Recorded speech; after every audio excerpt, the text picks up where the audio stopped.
Hey, Hamster, you actually playing Digimon? Yeah, what's the big deal? Can't a guy just enjoy some RPGs? I guess you really hate Pokemon, huh? What? No! What does Pokemon even have to do with this? Well, I mean, Digimon is clearly a ripoff of Pokemon. That's about as baseless as video games making people violent. But the first Pokemon games came out in 1996, and so did the original Digimon Tamagotchi devices, which, if anything, were far more innovative. But Pokemon was first conceptualized in the early 90s, and so was Digimon. Technically, if you want to go there, both franchises ripped off Dragon Quest V from 1992 with the monster to ally collecting mechanic. But Dragon Quest V was clearly inspired by the original Dragon Quest from 1986, which was clearly inspired by the original Atari 2600's Dragon Stomper from 1982. And Dragon Stomper was clearly a ripoff of Dungeons & Dragons dating back to the early 1970s. And you're just a ripoff of your parents' genetics. And they're just a ripoff of an ancient supernova of a dead star. Everything's a ripoff. I'm impressed. Why did it take us so long to suck it up and play Digimon? Probably because our first taste of Digimon was with Digimon World on PS1, which was... Shelving that. Compared to Pokemon's insane AAA Nintendo budget, this small Bamco budget title holds up shockingly well. But is it really that shocking? An average discount RPG holds up to an expensive bad one? This is no discount game. Inexpensive, yes, but it's crammed, packed with value. I love how you didn't contest about the modern Pokemon alternative being bad. It's undoubtedly expensive. And bad. Say it. Digimon is great. Digimon isn't your typical monster collecting / battling RPG, as strange as that even sounds, as Cyber Sleuth / Hacker's Memory are both unique, massive, full-blown RPG adventures. Though the gameplay largely stays the same across both, imagine a new Pokemon generation comes out and both games were completely different and bundled together for less than a full-price game. Starting with a single digital monster, you will fight your way through hordes of up to 3-on-3 Digimon battles, both wild and tamed by hackers across the web, and by doing so, accumulate research points on each species that you battle. With enough research points, maxing out at 200% for ideal stats, you'll be able to generate your own digital copies to build your own team of Digimon, considering that they're made up of literal data anyway. I love this unique gameplay loop.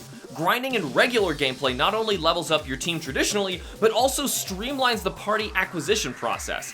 Plus, each Digimon you generate has different personality stats, making them all unique and customizable, with a vast array of accessible moves to learn and transfer up to 7 at a time, and with multiple held item slots for buffs and mods. But undoubtedly, the real draw to the gameplay is in digivolving your leveled up party members. You'll get the choice of which of up to 6 different evolution paths to take at a time.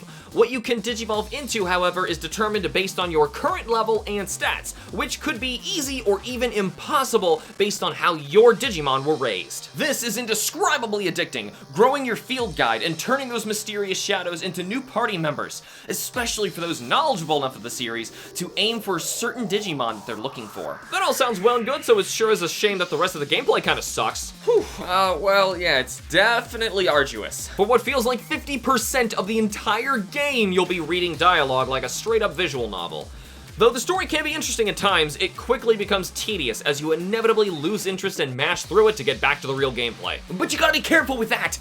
The game doesn't exactly bold or highlight important story terms and hints like most games do, making it extremely easy to miss where you're going next or what you'll need to do to advance the story. But even if you do catch it all, it's still pretty cryptic. I have no idea how many times I got lost in this game, requiring a walkthrough to help me progress. Quite possibly more than any other game I've ever played. Hey, at least you get some choices in the dialogue that never influence the story in literally any way. Plus, some of these decisions were weirdly segments of one large sentence, as if you were choosing which half of the big thing to say.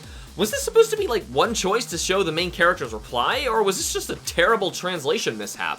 Either way, it's awful. At least we got an involved story. Plus, with it being crazy long, with a collective 36 main chapters yielding an absurd amount of quests and even side quest variants, the ludicrous bang for your buck here is monumental. That is, if you like playing video games like this. Now, I think we can all act like adults for a moment and simply accept something about the graphics that I think needs to be addressed. Agreed. This entire game has well-modeled and animated character and environmental designs. Each Digimon has dozens of unique and fluid animations for all sorts of circumstances and unique moves. Battle environments are determined based on where battles are actually taking place, and though it has a bit of a finicky learning curve, the menus and UI look really great. Oh, right. I thought you were gonna talk about the game's occasional over-sexualization of its female characters. Let them flow free, Brawless McGee. And one more thing. What's that? All 3 of your battle-ready Digimon follow behind you in the overworld. Hyped for Digimon now, huh? Well, here's how I feel about all of them. Whoa. There's 341 different Digimon in this game. We don't have that kind of time. Fine. Here's how I feel about some of them. Vampire Gummy Ball, Charmandersaurus Rex, Sensei of Bork, Cubone levels of unsettling wearing the pelt of its evolution, Stoned Mickey Mouse. Get it? I take it back. This is Stoned Mickey Mouse. Creepy Sentient Weed. Totally my starter. Can we just stop and appreciate just how stupid Digimon names are? No joke, this guy is called Woodmon. Well, that's the most terrifying thing I've seen all day. I take that right the hell back. Yeah, let's just put Gatling guns on a rabbit and call it a day. I swear these designers were on drugs, and I love it. Angry Zipper Mouth Tooth Golden Poop Monster. Comedy gold. But how can a cactus fight, you ask? With his boxing gloves, of course. Angry neurotic superhero midlife crisis man. Okay, sometimes the drugs go too far. Moltres wasn't intense enough, so we gave him massive teeth. Rapper Monkey DJ, so uncool, he's cool. The most OP white mage I've ever used in an RPG. Another classic ultimate form, Pandamon. No joke. Mecha Tiger T-Rex with nipple missiles. Contender for the greatest 90s, most lovable, hardcore abomination ever. Right when you think they're not self-aware enough, they go and do a thing like this. But like, what even is it? The very definition of OP, and I love it. Carried my final team alongside his black counterpart. What? What else am I supposed to call it? It's all a bizarre mix of 90s intensity and comical stupidity. It's amazing. So, we know there's a shockingly huge amount of story content in this game, so how is it? Aside from it being a little too long-winded for its own good, it's just fine. Not great, but nothing bad either. I mean, typical JRPG stuff with the Digimon twist. There's also a surprising amount of Japanese folklore and cultural references that didn't translate very well to Western audiences. Most of it is still explained to make up for this, but it inevitably adds to the game's wordiness. In Cyber Sleuth, you're a rookie detective under Kyoko Kuremi, fighting through hackers online, solving various real and digital world cases in order to uncover a massive cover-up conspiracy that resulted in your physical body going comatose. Living as a digital avatar, you fight back against the corporation's corruption before your real body withers away and dies. In Hacker's Memory, taking place at the same time as Cyber Sleuth, your account for Eden, an online world where your physical body can actually enter and log out of cyberspace, gets stolen by a hacker group in a phishing scam, framing you for a crime you didn't commit. With no other choice, you join your own hacker group in order to track down the thieves and reclaim your Eden account and the innocence of the crime. But in both stories, humans excessively using Eden causes a strange series of events that result in the Digimon world to become ravaged by vicious, mindless monsters called Eaters, consuming and deleting anything they can. Forced to flee their homeworld, the Digimon migrate to our world through Eden in hopes of destroying the source of the Eaters, humanity. It gets intense, and it's shockingly mature. All the poop monsters say hello.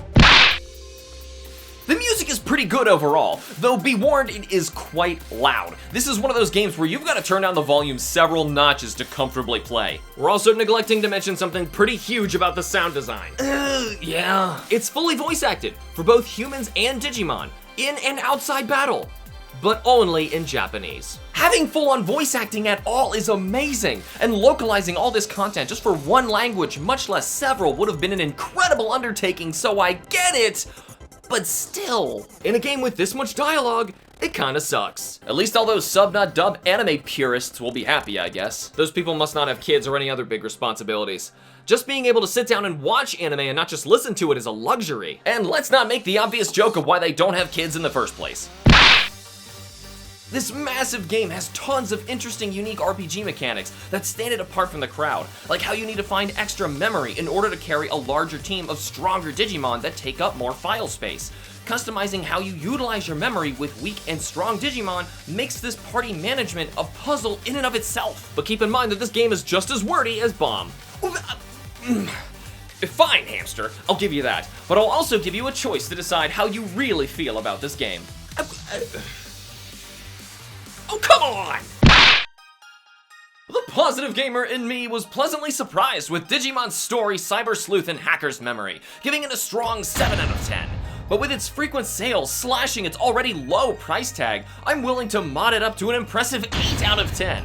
Yeah, the game has some quirks, but I'd be a liar if I didn't admit to how much fun I had obsessing over and collecting and expanding my arsenal of unique monsters. The critical gamer in me definitely has some issues with Digimon's story, Cyber Sleuth, and Hacker's Memory. Whew, giving it a decent 6 out of 10. Minor gameplay grievances plus the need for frequent walkthrough assistance does hold me back from a better score, but this experience was still admittedly comparable, if not superior, to the past couple Pokemon generations I've played, and that is saying something. But what do you think? Tell us how your positive and critical sides rate Digimon's story, Cyber Sleuth, and Hacker's Memory in the comments below. But if you're passing this game by without giving it a fair shot simply because it isn't Pokemon, then you're just playing with yourself.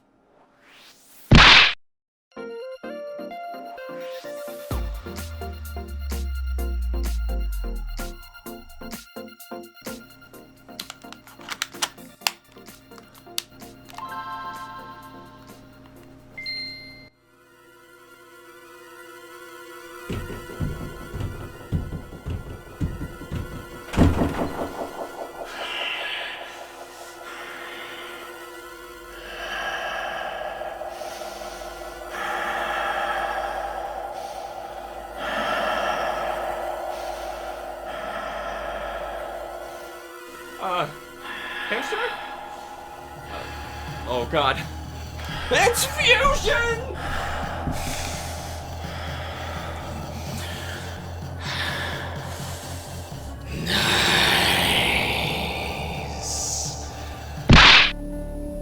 Oh, please don't let this be the last 2D Metroid game I get to review! Nintendo does like making Metroid games about as much as the cat likes drowning in sulfuric acid. Make me regret the drowning cat joke, Nintendo! Series abandonment aside, how do you actually feel about Fusion? Oh, I love it. You? I'm not so sure. What? A classic Metroid game? A decent Metroid game? Oh boy, this is gonna get juicy. A pulpy parasitic parfait.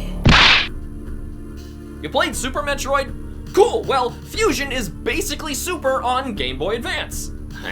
You'll explore a large area, slowly expanding as you find power-ups and defeat bosses in the classic 2D action platforming style with new elements like wall hanging, climbing, and stacking upgraded abilities. Hold on, what? That's true. On paper, yes, but you're neglecting to mention how Fusion breaks from the Metroid formula in several critical ways. I'd prefer to say experiments with, more like detracts from. What's up your butt? It's Metroid! Instead of exploring a massive, expanding, interconnected map like in Super, you'll instead be told exactly where to go and what to do in smaller, segmented maps. So, you're still running and gunning your way there as the famous bounty hunter Samus Aran, exploring off the beaten path and finding unconventional ways to reach your destinations littered with hidden goodies to uncover. But the open exploration alongside finding and using your acquired power-ups like puzzle pieces for progression yourself is what makes Metroid Metroid.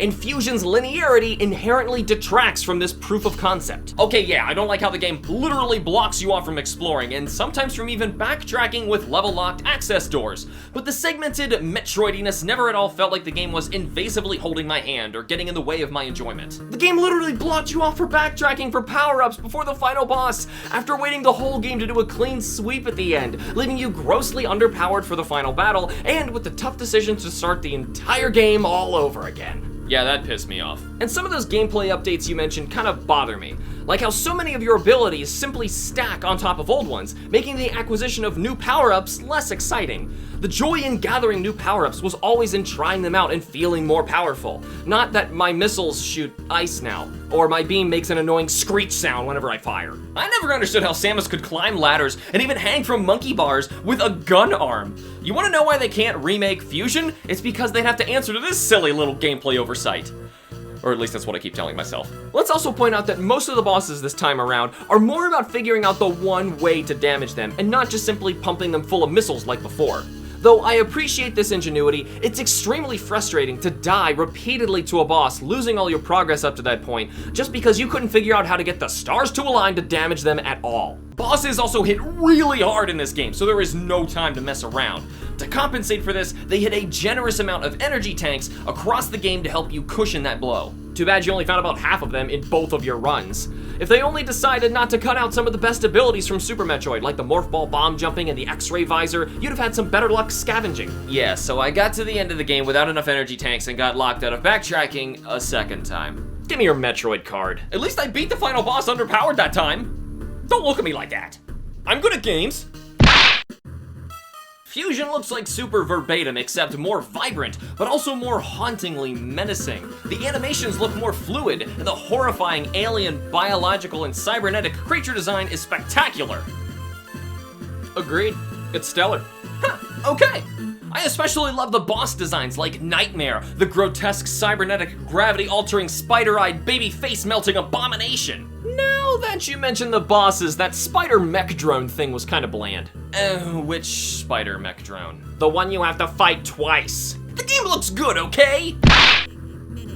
The reason the gameplay got segmented into linear chunks was to better establish a story and take advantage of knowing where Samus is and will be, building up tension and suspense with environmental changes and scripted events happening over time. It's outstanding until it starts talking. Hold on! Now let's not discount how good that classic Super Metroid style storytelling horror is here. The scenes with the SAX in particular are absolutely terrifying. Agreed, that's why I find the unnecessary dialogue and segmentation to be so disruptive and even counter to the best qualities of the game, but I digress. There's actually a major story this time, so buckle up, because this one's a doozy. Ooh, I'm talking story in a Metroid game, look at me. So after Super Metroid, don't you mean Other M?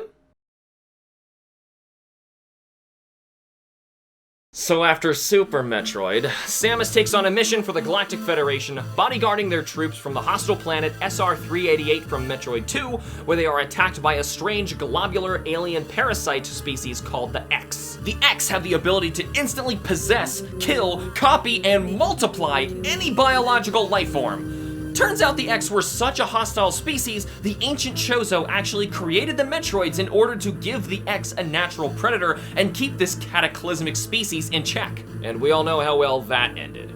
So with all the Metroids eradicated, the X, unknown to Samus and the Federation up to this point, are once again free to conquer and multiply.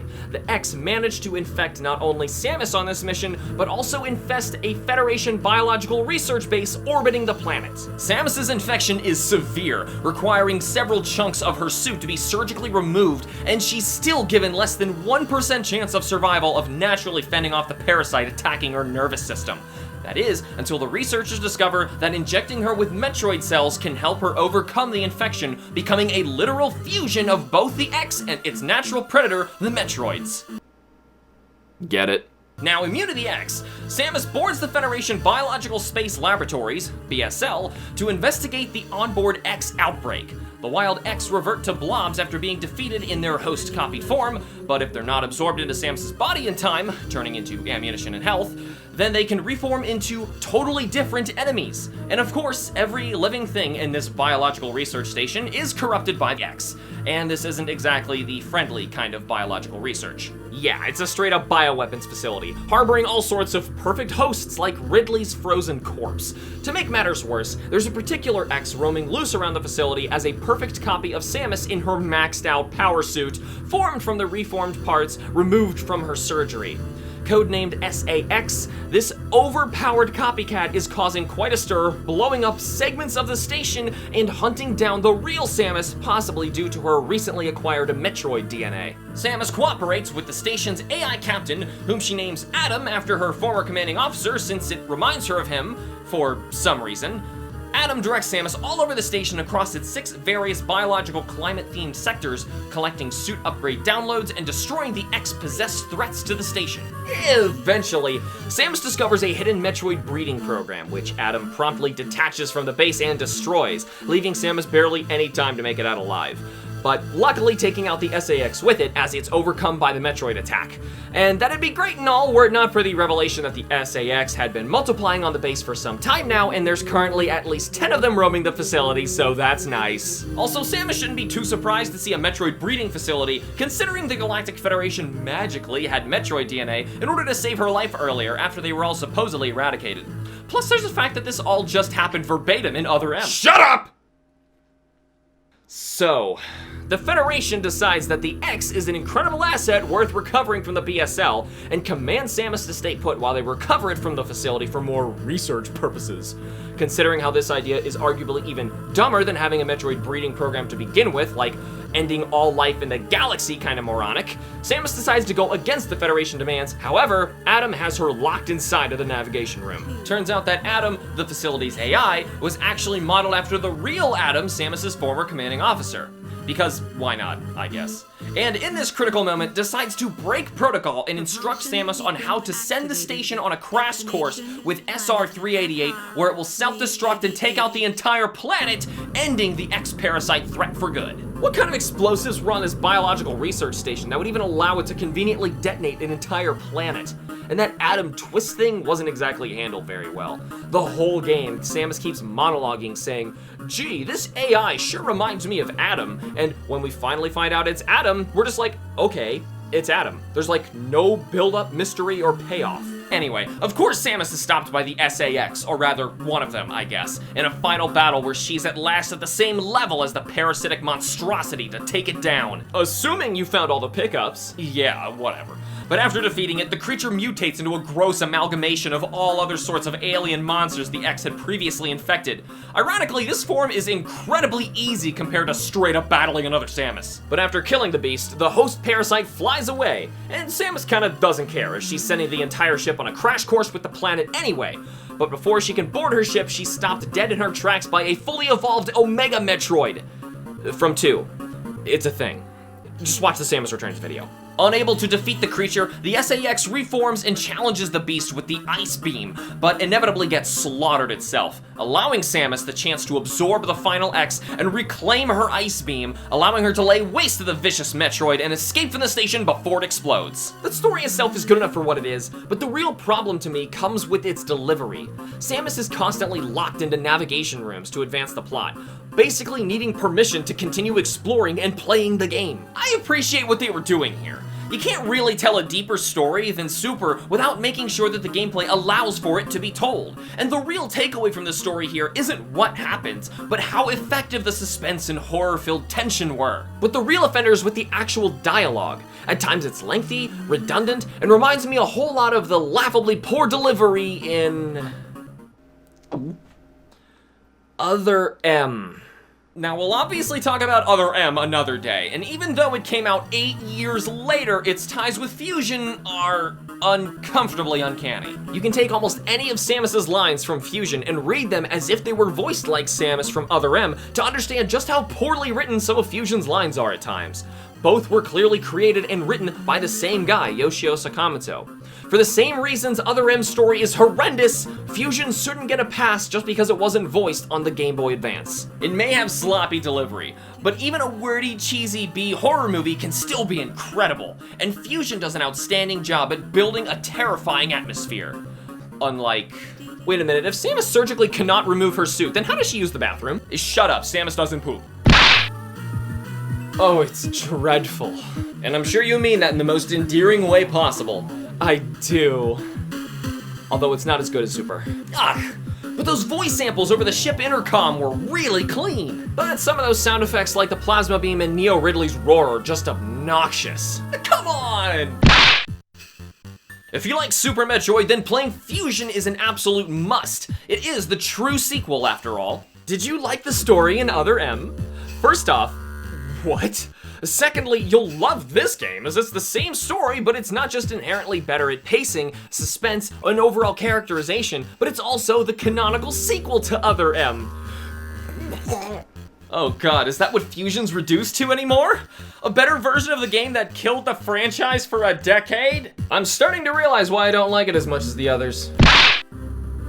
The positive gamer in me loved the chilling Metroid Fusion, giving it a frighteningly great 9 out of 10. The incredible gameplay, story, atmospheric music, graphics, and animation easily makes this one of the best GBA games ever made. Now it's been 2 decades, can we please get a Metroid 5? The critical gamer in me feels begrudgingly conflicted with Metroid Fusion, settling on a chilling 7 out of 10. Though still pretty great, this experimental take on the Metroid formula made for an average traditional Metroid game, but an undoubtedly outstanding 32-bit horror game. Any objections, lady? But what do you think? Tell us how your positive and critical sides rate Metroid Fusion in the comments below. But if you're still holding out hope that Nintendo hasn't forgotten about Metroid 5, don't say it, then you're just playing with yourself.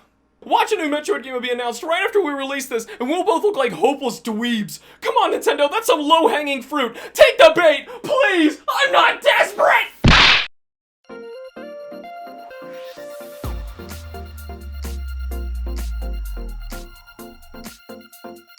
Door knocking initiated. Bomb dynamically enters the room. Epic behind-the-shoulder door shut. Asks Hamster, hey, wanna play Xenoblade Chronicles for the Nintendo Wii? Wait, why play that one when the definitive edition exists on the Switch? Steps into frame and takes seats, still clutching game with nostalgic longing. I remember you bringing this game up back in episode 3. That was over 50 episodes ago. Searching for the legendary point. That was so long ago, you're a dad now. Crippling shock! Of course you want to play the outdated Wii version, you old fart. Do you want to play the downscaled 3DS port too? Dignity takes a critical hit! And do you honestly think announcing everything that you do is going to annoy me or something? Suddenly has devious thought followed by a menacing smile.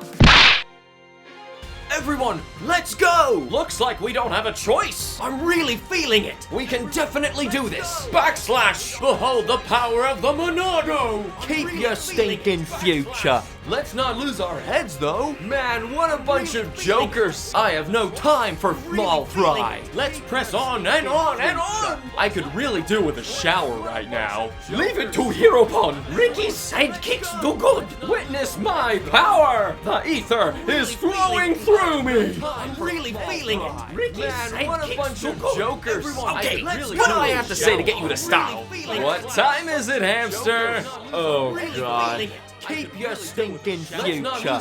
Everyone, I'm really feeling it. It's Rhine time. It's Rhine time! Xenoblade Chronicles is the result of Nintendo purchasing Monolith Soft, the team behind Xenosaga, the spiritual successor to Square's Xenogears, and the gameplay in Xenoblade largely reflects that. Monolith likes reinventing the wheel with RPGs, coming up with some great and some clunky yet still creative ideas. Fortunately, the innovations in Xenoblade were pretty unique and interesting. You'll explore a massive, colorful world, or rather a colossal titan called Bionis, adventuring your way through dozens of unique locales, fighting off all sorts of fantasy creatures and mechanical lifeforms called Mechon, fulfilling side quests and leveling up both your characters and visited cities, levels, and affinity links for a whole sleuth of bonuses over time. The combat system is also unique and surprisingly intuitive. Your party auto-attacks when they're in range of enemies that you'll engage freely in real-time overworld combat. But they'll also be able to unleash special moves called arts with individual cooldown meters. The combat is really about cycling through and strategizing your use of your party's arts to maximize team advantages and damage. That strategizing gets real when Shulk randomly has a vision, allowing you to foresee a devastating enemy attack. It's up to you to issue commands to the party to successfully come out on top before the foretold vision occurs. You'll also be doing all of this fighting seamlessly in the overworld where you can encounter wild threats at, below, or radically above your current level. So even simple overworld traversal becomes a real-time strategy challenge at times. You'll even want to go back to previous areas to challenge those powerful threats for retribution, experience, and more importantly, side quests. And even that is selling it all short. There is so much to learn and experiment with in this massive and lively open world that even after spending dozens of hours in this fresh take on RPGs, you'll still keep getting surprised with the depth and complexity in the game. Like with the Collectopedia, the gem crafting system, and character bonding heart-to-heart interactions. And most shockingly of all, the Wiimote didn't ruin this game. Couldn't tell you how the 3DS held up though. But the Switch is a perfect home for the installment and loses nothing from the Wii transition. I take it back, the most shocking thing is how this incredible unique series doesn't generate much sales or attention. Seriously, what's wrong with you people? This whole game is vividly colorful and lively, and the constantly evolving various creature and character designs all look great on the Wii, and even more so on the Switch's Definitive Edition. I'm not normally a fan of the anime style in 3D games, but this game seems to straddle the line right between realism and anime just well enough to find a happy medium for me. The only real shame is that this amiibo was literally the only merch for this game before Good Smile made a Melia statue for the Definitive Edition's release. Though I would have preferred a Metal Face or a Monado statue, I can only think of one reason they went with Melia instead. It's because Melia is the star character in the new post-game story, and for no other reason whatsoever. Ordinarily, I'd want to avoid spoilers to encourage you to play this title yourself instead of having it all laid bare for you here, but considering how the Definitive Edition added a post-game story that I want to talk about, I feel like it's necessary. We'll do our best here rounding up all of this because the story is a freaking doozy. If you want to go in totally blind though, you have been warned. Eons after two massive titans, the Bionis and the Mechonis, waged a vicious sword battle, resulting in the demise of both simultaneously. Life began to spring up naturally on both planet-sized beings, biological life forms on Bionis and mechanical life forms on the Mechonis, which would eventually be locked into battle against each other on the now long-dead Titans' bodies. Young citizens of the Bionis' Colony 9, Shulk, Rhine, and Fiora tried to live a normal life between random Mechon attacks, until one day when a powerful, talking-faced Mechon called Metal Face, commanding a large Mechon battalion, attacks the colony and slaughters Fiora. Devastated, Shulk and Rhine set off on a journey of vengeance against the Mechon who killed their friend. And right after I just sunk all that gold in for her new armor and weapons. I wasn't out for vengeance after losing a party member. I was shamelessly butthurt about all that cash I lost. Nice. Well, I'm already skimming over a lot considering how incredibly long this story is, so bear with me as I backpedal a bit. The story isn't entirely told in chronological order either, as Shulk leaves the colony wielding the powerful yet mysterious Monado, that seems to be the only weapon effective against the Mechon, yet also gives him random visions of future events to come. Large chunks of the game are in discovering the context behind or trying to prevent Shulk's visions. So Fiora's older brother Dunban was the former wielder of the glorified hallucinogenic lightsaber, but couldn't handle its power, crippling his right arm and leaving him bedridden for weeks. Dunban never got visions either, and if you're starting to smell generic main character chosen one hero anime tropes, then you're not the only one. Don't forget the journeying across varied landscapes accumulating party members one as well. Long story short, Sharla, a sharpshooter medic, Ricky, a tongue-in-cheek reject Nopon, and Melia, the half-breed magical princess, join the party on their way to reach the summit of the Bionis' head. He is seriously skipping over so much. Sorry, Dunban tags along too. Not what I meant! Long story short, the crew reach the peak of the floating prison island, where Shulk, questionably, decides to free the obviously sketchy imprisoned giant Zanza, with the promise of him unlocking the power to defeat the Mechon with the Monado. Ironically, Metal Face promptly appears and skewers the giant afterward, but not before Shulk's upgrade kicks in, allowing him to finally face off with the giant mech. At least mention how there were other faced Mechon up to this point. And during this battle, one of them is revealed to be piloted by a mechanized Fiora. The group is stunned to see her alive, but she doesn't remember them at all. Their goal now shifts into chasing down and saving Fiora from the Mechon. So there's a war, you get her back, and— You're skipping so much! You end up traversing to the head of the Mechonis, where you defeat the Mechon leader, controlling the entire Titan like a planet-sized Gundam, right after some dramatic backstabbing from the obviously evil guy. You are blowing by the story so fast I can't even keep up with it. Do you want this to be an hour long? So the rest of the game is a total mindfuck. Watch it, there's kids watching you playing with yourself here.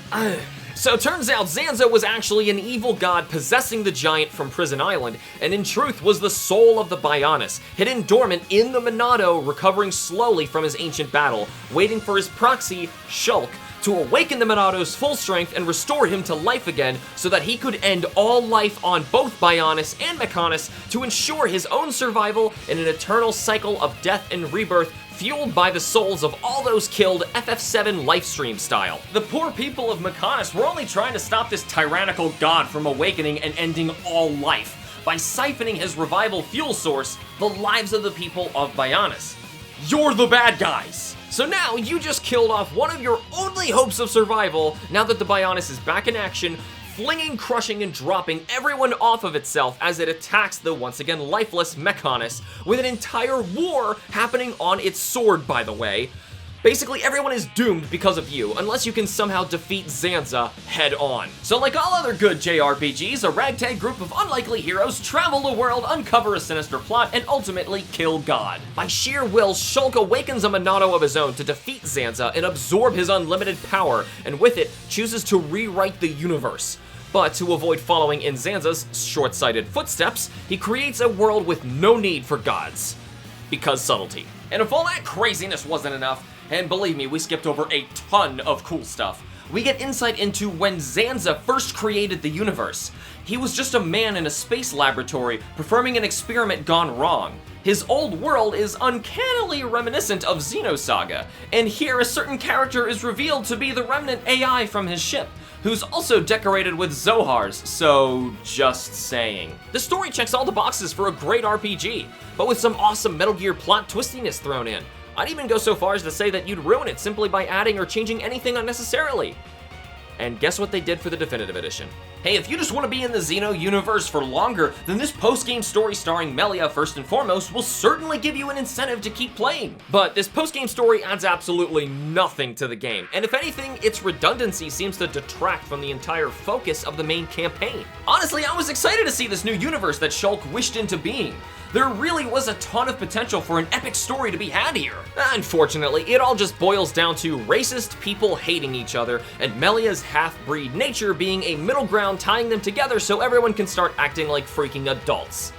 Bummer when wishing for a world with no need for gods, Shulk forgot to mention racism, greed, and bigotry. Now, I'm not one to complain about bonus content, but something feels so anticlimactic with this tacked on and totally pointless story expansion, especially with how epic the main campaign was. God is dead, life restored, but hatred and stupidity are forever. The music in Xeno games is always pretty good, but this installment might just be their finest work to date. It also helps that the game is fully voice acted, although it can start to get really annoying in combat. Characters will all say different things to each other based on their special attacks, status effects, current affinity levels, and who is currently your lead party member. Honestly, if you're gonna have fully voiced battle banter, that's how you do it. But would it kill you to turn down the frequency a smidge? I'm not exaggerating when I say that Xenoblade is one of the greatest RPGs of the generation. Now get ready for a chain attack, Hamster! The main story was outstanding, but that post-game story was a little underwhelming. Come on, you can do better than that, Hamster! But that music, that gameplay! I'm really feeling it. That's the spirit, now land the finishing blow! It's... rhyme time! The positive gamer in me was amazed with how great Xenoblade Chronicles was, awarding it with a rare 10 out of 10. It is not often when a game can captivate me for nearly as long as this one did, with its incredible blend of unique gameplay, suspenseful story, great soundtrack, and art style. And if that's not worth a perfect score, then I don't know what is. The critical gamer in me was pretty amazed with Xenoblade Chronicles, giving it an impressive 9 out of 10. Now, it wasn't the Definitive Edition's underwhelming add-on or the overabundance of combat dialogue or the occasionally quirky music tracks or side quests holding me back, but... Actually, yes it was. There's nothing like adventuring on the body of a planet-sized titan brimming with life, so to me this journey was simply unforgettable. But what do you think? Tell us how your positive and critical sides rated Xenoblade Chronicles in the comments below. But if you're underselling the series just because of its historically low sales, then you're just playing with yourself. I'm really feeling it!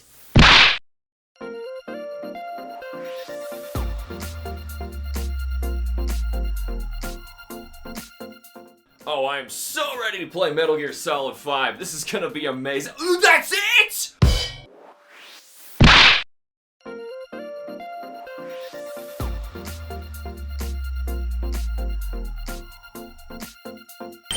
Okay, boss, it looks like that sniper assassin you took down a while back isn't talking. For now, we've got her contained on the medical platform. Well, kinda. I mean, she can teleport and all, so it's mostly just for show. I guess I'm just giving you a heads up with a quick reminder to watch your back just in case she makes an escape attempt or tries to murder you again. finally, we get to play the incredible Metal Gear Solid 5. I really hope it holds up to the series' legacy, but I've got this sinking feeling that it's gonna have the opposite problems of the past entries, overcompensating for Metal Gear Solid 4 and Peace Walker. How do you expect me to take your character seriously when you're dressed like a horny sea lion? Hey, I breathe through my skin! That means showers and rain should drown you! But, naked women with big guns! Why do I get the feeling this game's desperate to grab my attention? Oh man, this is the best Metal Gear Solid gameplay by a mile! The controls are the smoothest and sharpest I've ever played in any action, stealth, or third-person shooter game, and the massive open world so full of life, danger, and side missions never gets old to explore. This was the first Metal Gear Solid game I played where the gameplay itself was so well designed, entertaining, and challenging enough for me to want to 100% the entire game, obtaining every S rank, side quest, collectible, mission challenge, and achievement. Plus, it's by far the longest game yet with over 200 hours clocked in my copy so far. Goodbye, weird ration system and other outdated mechanics, and say hello to full-blown running, diving, crawling, crouch walking, reflex mode, weapon customization, and base and recruit management. A transition to open world probably sounds odd for Metal Gear, and with only 2 maps outside of Mother Base, Afghanistan being massive but a little barren in places, and Africa having the opposite problem doesn't help. But it still works surprisingly well for reimagining the stealth gameplay in a massive environment. Honestly, the open world only got in the way the more lazy I got for not just calling the chopper or stealing one of the dozens of vehicles with the keys left in the ignition. You'd think they'd learn to stop doing that after a while. You're always infiltrating enemy strongholds or organically maneuvering around bases and outposts between missions, so there's always something to do. Peace Walker style missions are back, but since this game isn't running on a glorified Game Boy anymore, virtually all of my former complaints were resolved. Now, it's simply a formal way to document and replay missions or story segments on command, and doesn't awkwardly segment the story or suspension of disbelief like it used to. There's even plenty of enemy variety here, and interesting gameplay scenarios to be had across the 50 story missions and over 150 side missions the game offers. Plus, the new colossal Metal Gear Sahelanthropus is terrifying and imposing and a true thrill to encounter. Though Peace Walker had much more mech variety, this only builds more tension and fear with the one and only Sahelanthropus itself. But I cannot overstate enough how incredible the much-needed gameplay focus was for Metal Gear Solid 5. Everything from the stealth to the combat, the customization and base management is all meticulously crafted and is perfectly fine-tuned. Although additional FOB acquisition can get inexcusably grindy with microtransaction alternatives, you'll never actually need any of that to 100% the game. Unless you're after developing absolutely everything the game offers, you'll have no need for any of those scummy money-grubbing time savers. One FOB is enough for me. By the power of Nestor, the horse we shall overcome! Pink horse, represent! At least Nestor can poop on command. Quiet can't even do that.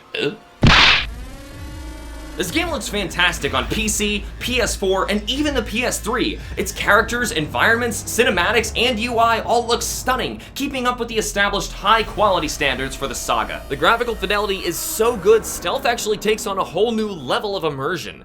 You can spot and mark guards from a mile away, and they're just as perceptive as you would expect actual people to be, so you need to be very careful. Seriously, this game looks so good it makes old farts like me simply soak in the amazement of how far video games have come to make something like this even happen, and it's like 6 years old by now. Though I'm not sure if I like the super advanced 80s technology that we still don't even have today. But Metal Gear has always had secret advanced tech in the past games. It just feels a little jolting seeing a perfectly responsive prosthetic robo-arm and hologram projecting cell phone after the generally faithful MGS3. I'm also glad we got some crazy supernaturally characters like the Man on Fire, but would have preferred a few more colorful characters like the original Foxhound unit, but still, this is much better than Peace Walker. I would also complain about Quiet, but I realized I don't really care about how the characters look as long as they're actually written well enough to make them compelling. And that's my problem with this game's characters. Wait, what? That's right, I'm gonna rain all over this wet jiggly parade. We're gonna avoid talking about any of the major spoilers this time, and though there's plenty we'd like to discuss in depth, we think it's more important that we cover the main talking points for everybody else, considering the peculiar nature of the story this time around. But if you do want all of the story in depth, you can just check out our complete Let's Play, shameless plug. So after Ground Zero, oh wait a minute, we never actually covered Ground Zeroes. Basically, Big Boss went on a solo stealth mission to save Paz and Chico from the rogue secret force XOF, which ended up being a huge failure, resulting in the deaths of pretty much all of MSF, including Paz and Chico. However, Boss, Miller, and a few others barely survive a helicopter crash, basically so we can start Phantom Pain with a clean slate, which you can also watch in our complete Ground Zeroes Let's Play, shameless plug. After waking up from a 9-year coma, Big Boss recovers and regroups with Miller with the help of Revolver Ocelot, seeking vengeance against XOF and hunting down its elusive leader, Skullface. That alone takes an obscenely long time to accomplish, and that will be the majority of the 50-hour main campaign that you're playing, culminating in virtually zero character development whatsoever or impactful, shocking traditional Metal Gear plot twists. This game's story is extremely bare bones. Boss hardly speaks. Miller is blinded by revenge the entire way through. Ocelot is just here to be here, and don't even get me started on Skullface. There's this hilarious scene where Skullface straight up runs out of things to say during a long car ride after his ironically short-sighted, outrageous evil villain exposition dump, and he and Boss just awkwardly stare at each other's eyes for an uncomfortably long time.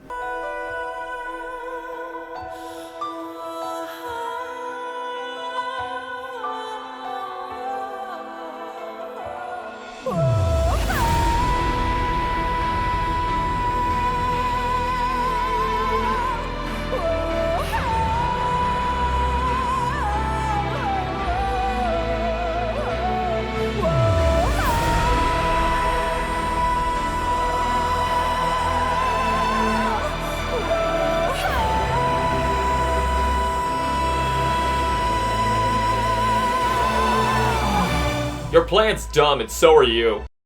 Once you finally stop Skullface, XOF, and his Metal Gear, the game surprises you after the credits with the biggest bombshell it could have ever possibly dropped. End of Chapter 1. Wait, what? This massive game is only just beginning? Yeah, so that was a freaking lie. To be fair, there is a Chapter 2, and it actually has some really cool story missions and surprises, and pretty much the only character development in the entire game, finally giving some depth to Quiet, Huey, Code Talker, and Boss himself. But it is substantially shorter than Chapter 1, even going so far as to reusing past missions for players to mandatorily recomplete with new challenging stipulations to keep progressing the main story. And after that, there is no Chapter 3. That's it. Yeah, this was gonna come up eventually. Metal Gear Solid 5 was famously left unfinished, with Konami and Hideo Kojima having a massive falling out during development. The story was obviously far more ambitious than what ended up getting published. At the very end of Chapter 2, which let me remind you is substantially shorter than Chapter 1, you will get hours of HamsterBomb cassette tapes to listen to, with what seems like hours of unfinished cutscenes with the voice acting simply getting reused so we could somehow find out about where the story was heading after what became the very end of the game. It just feels like opening up all your Christmas presents too early and feeling awful about spoiling the surprise preemptively.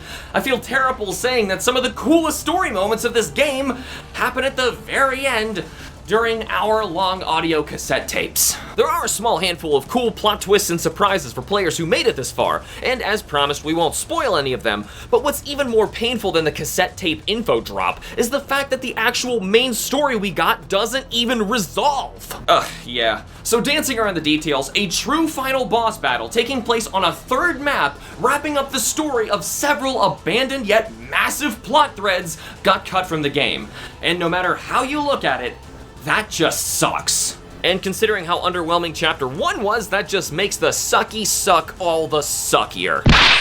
Hey, at least the music in this game is pretty darn great. And plus with some fun 80s cassette tape tracks to collect and listen to on your espionage escapades. Can you stop? Should we mention how David Hayter got replaced by Kiefer Sutherland to voice Snake?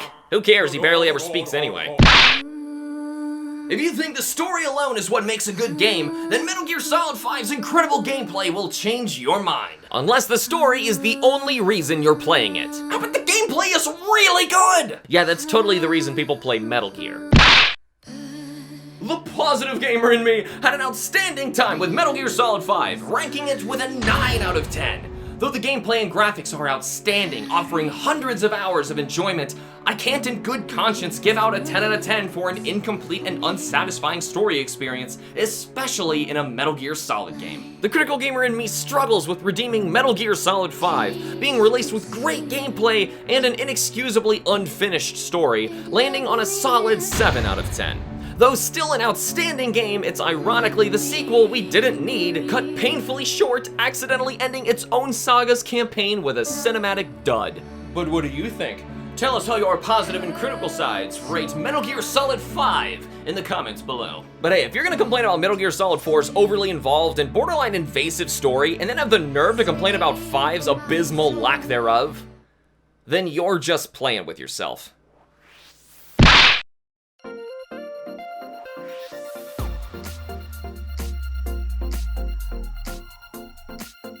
Welcome to the beautiful natural reservation of Pokemon Island. Here we are proud to protect all sorts of wonderful wildlife that make this island their home, where documentation can be made for these magnificent creatures in their natural habitats. Feel free to feed the local fauna apples. And just apples. No matter what species you encounter, just remember, everything eats apples. From carnivores to sentient objects, the answer is always apples.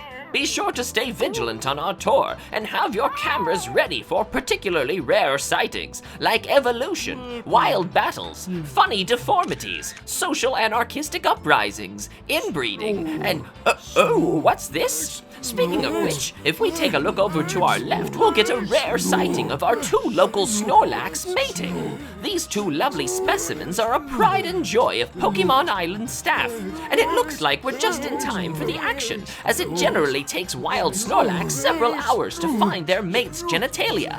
What a true wonder of nature. Just look at them really going at it. As a sad kid without an N64, all I remember about this game was watching stubborn friends and neighbors playing it and never giving me a turn. At least now I can finally... Bomb, are you okay? I thought I was taking a picture of a muck, until Professor Oak praised me for getting so many horny grimers into one shot. So much slime. I get the feeling you went to the wrong island. And then there were those Mr. Mimes, which could apparently be female. I would show you proof, but... Nah man, I'm good. So did you get any photos that you shouldn't burn? Oh yeah, here's a Charizard, a surfing Pikachu, and a three-legged Hitmonlee. That's not a leg. Sorry about all that. Pokemon Snap plays like a rail shooter, where you photograph over 60 wild Pokemon across 7 different locales with branching paths and other random elements thrown in for replayability. Your selected photos are collected and stored by Professor Oak after each round, unlocking new stages as you progress. You just described the entire game. What the heck am I supposed to say? Well, keep in mind we are talking about the N64 here, so the controls are a little unwieldy by today's standards. Also, Oak's judgment points are pretty robotic, where he basically just wants close-up centered images all the time. Lame aesthetic, but hey, he's a professor, not an art critic. Okay, the younger generation is probably raising an eyebrow right now at how lame this all sounds, but believe me when I say that the real fun in the game is in discovering what happens when you interact with the world and figure out secrets like hidden Pokemon signs and discovering where to look and where to get all the rare Pokemon to appear. Otherwise, this game just sounds like the cutest version of House of the Dead imaginable. Kids don't even know what House of the Dead is. It's an old arcade cabinet shooter. They don't know arcade cabinets either. And as if it was made specifically to ruin my joke, House of the Dead is apparently coming back from the grave as I edit this video. Seriously, like, do I have some sort of superpowers to bring stuff back from the dead? It sure is a shame that nobody knows what Metroid is, right? Well, speaking of outdated game cabinets, Pokemon Snap even had physical kiosks you could visit in real life, where you could plug in your cartridge and make prints of your photos taken in the game. Oh yeah, those were Blockbuster. What's a Blockbuster? Pokemon in 3D, this well-modeled and animated, was cool enough to sell this entire game in 1999, but what was even cooler was the fact that we finally got to see them all in the wild, in their natural habitats.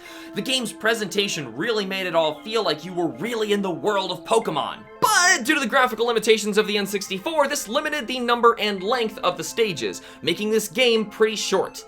Like, really short.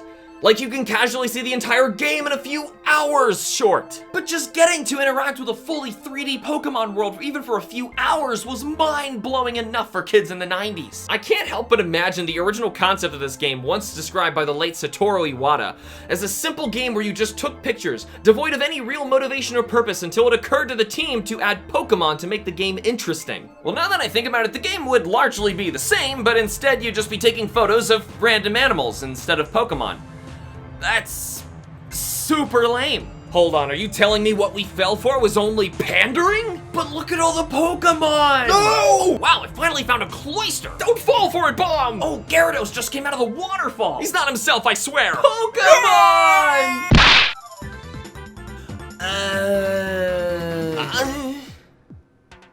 Professor Oak has asked you to capture the wild Pokemon of Pokemon Island on film. Tour the island in your 01 vehicle and snap pictures of Pokemon in their natural habitat. Only the best shots will do for Professor's Pokemon report, so sharpen your photography skills and get ready to snap. Were you expecting Shakespeare? Oh right, there was music in this game! I guess it was okay because none of it really got on my nerves or anything. Did it really have a chance to when the game was only a few hours long? Yeah, that's fair. Have you ever wanted to experience the natural world of Pokemon in the form of an eventful safari? Do you need to distract some kids for about 30 minutes?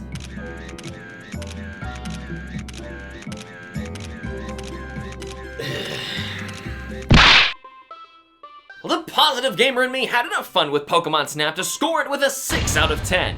Though still above average for its unique cult classic concept, its discouraging lack of content keeps it from being much more than a fun weekend distraction for younger Pokemon fans. The critical gamer in me tries to look past all the nostalgic fluff of Pokemon Snap to fairly assess the game as it really is, landing on a 4 out of 10.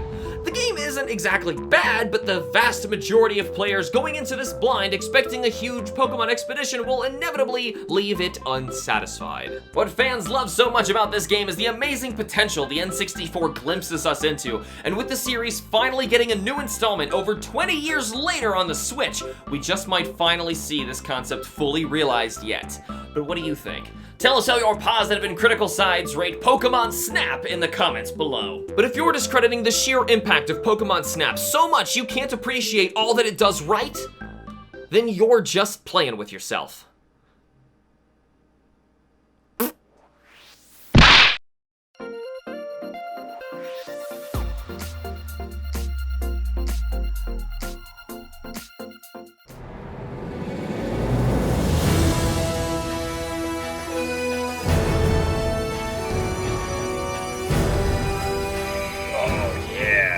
Nothing gets you more pumped for Monster Slaying than that killer intro track. Let's just soak this in and... Oh God, what is that? Oh, Bomb! Oh, did you dump a load on my campsite? Oh God, I've been sitting here for hours. Where are you?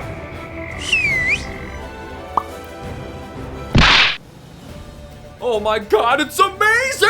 Oh my God, I agree! How are we ever gonna make a video on this? I don't know! Oh man, there's already been so many incredible quests, creatures, and characters fleshing out the already huge, open world, branching, narrative, dark fantasy, action, adventure game that I don't even know where to begin! Wait a second. That was just the prologue?! Oh man, I'm gonna cry! Okay, so The Witcher 3 is a massive, living, breathing, dark fantasy world jam-packed with countless branching, impactful, weighted dialogue choices, monster slayer contracts, shockingly fleshed out side quests, hidden secrets to discover with dozens of various customizations and crazy combat potential as you adventure across the treacherous, expansive open world. We could spend an entire video just talking about all the features of any one of those topics and we still wouldn't come close to doing this game justice. But we'll try. This world is enormous, and it's absolutely full of substantially meaty quests, in-depth stories to uncover, and semi-randomized loot to procure, like dozens of weapon types, formulas, designs for new gear, potions, bombs, powerful decoctions to craft, and it's all spaced out just well enough to not feel too crowded, but it's also still enough to feel like you're exploring and uncovering new unique things for hundreds of hours. And as if that wasn't enough, the replay value here is unprecedented. A tremendous amount of quests have multiple branching stories and tough choices to make that not only matter in the short term, but can have dire consequences on unanticipated events dozens of hours later. You'll make your living in this world killing all sorts of monsters for local towns and troubled people that you come across on your journey. Each one of these contracts could act as the plot to an entire movie with ample story, tense scenarios, and epic boss fights, and even with some crazy plot twists, making for some morally ambiguous choices, determining for yourself who truly are the real monsters. And the side quests here are just as robust, if not more so, with countless world-building diversions that vary based on your choices. Many of these are marked on your map or hinted at by in-game characters, but dozens you'll stumble on simply while navigating the world.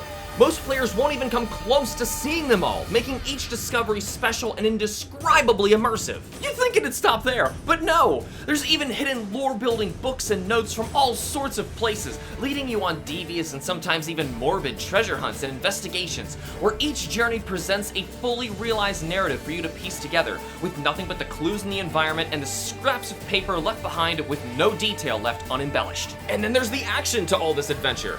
In combat, you'll automatically draw the relevant silver or steel sword for monsters or humans respectively, and have access to a vast array of attacks and tools based on what you've crafted, like bombs and potions, and what you've equipped, like light or heavy armor determining your stats and skills, and on top of all that, a massive customizable skill combo tree allowing you to create countless combinations of combat potential. The sword fighting and enemy variety here feels incredible, alongside tons of loot to uncover for your efforts, which might honestly be the most ambitious loot I've ever seen in a game yet. There's a crazy amount of weapons and armor types, diagrams and unique smithies and shopkeepers for each, that all get semi-randomized stat drops based on your level. Plus there's an outrageous number of unique quest items and heck, even food! There's so much work put into this game, it is unbelievable! And then the DLC adds a tremendous amount of new everything!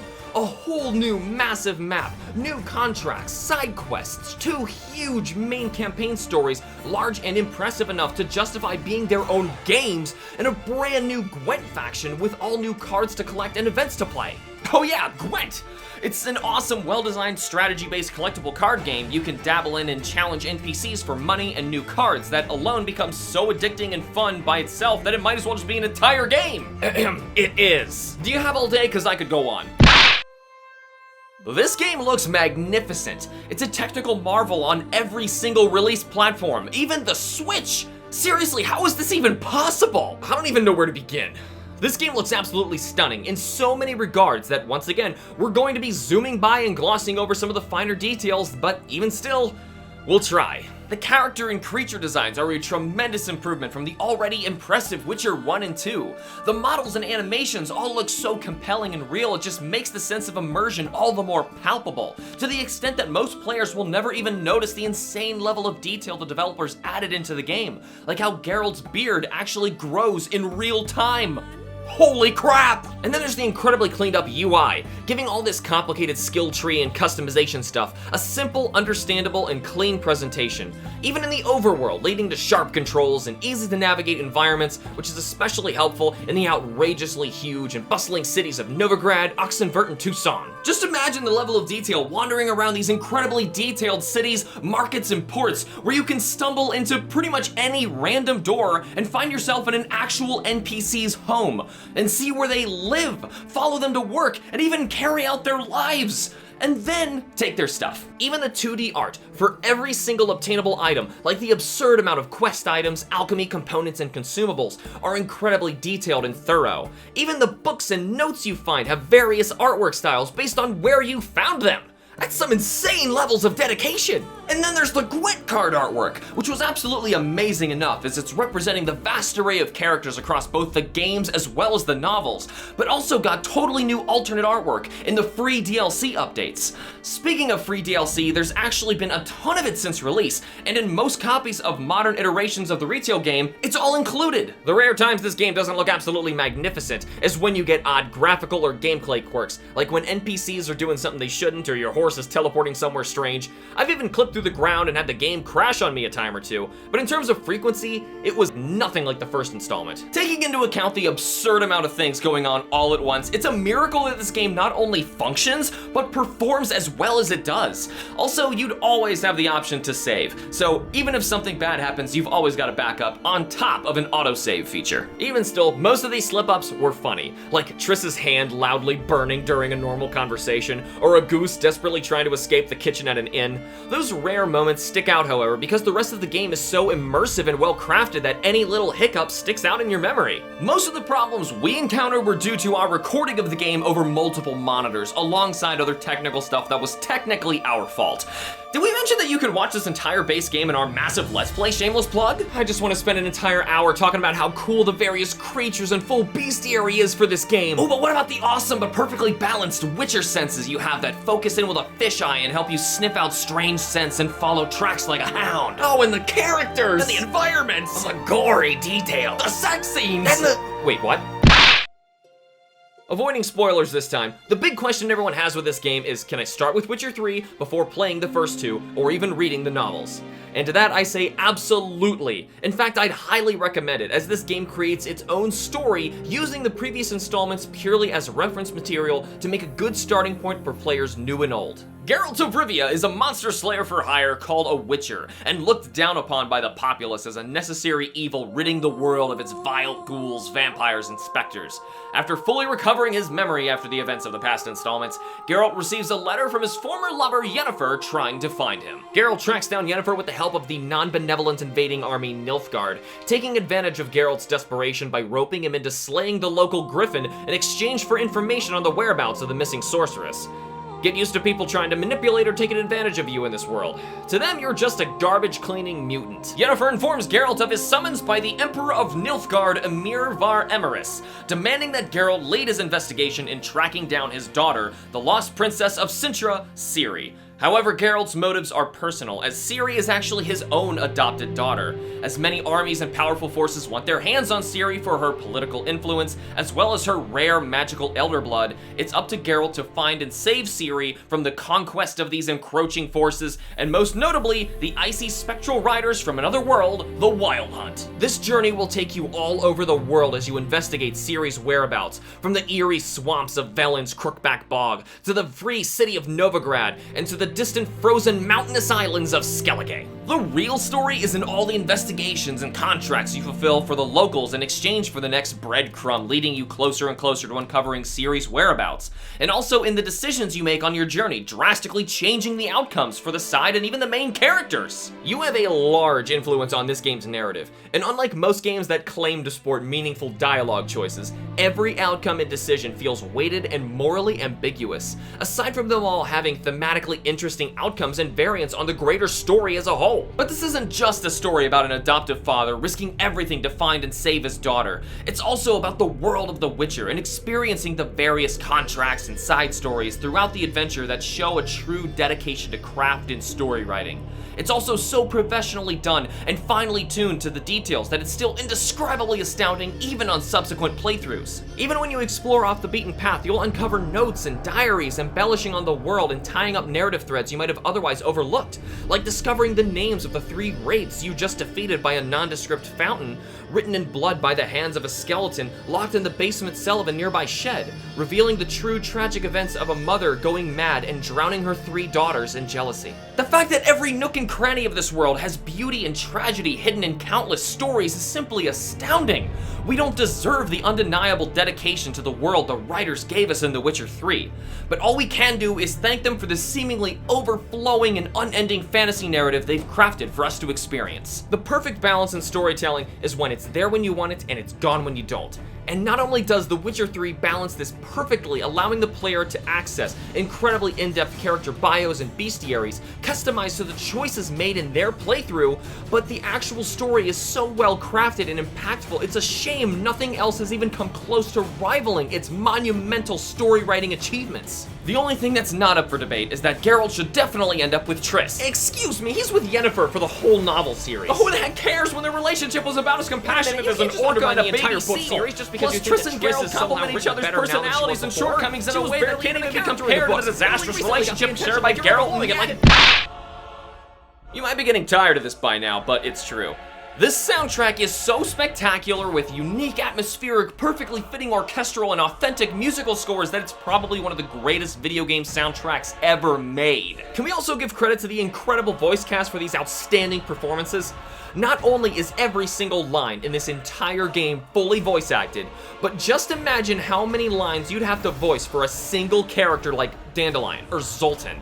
The dozens start hitting the hundreds once you realize how many alternate choices you can make, giving them slightly different lines for each scenario. It can honestly be thousands! This game's script is nearly 500,000 words long and required nearly 1,000 speaking roles. Just try to wrap your mind around that for just one moment. How come every single category for this game is just us talking about how it's such a tremendous success that it's possibly the greatest in the industry, redefining the standards for excellence? Wow, what a random and unprovoked concept. I know, right?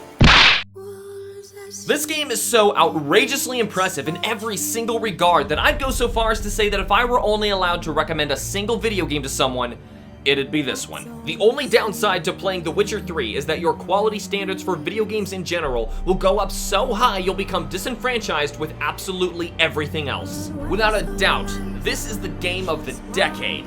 Actually, I'd go so far as to say it's the game of the millennia.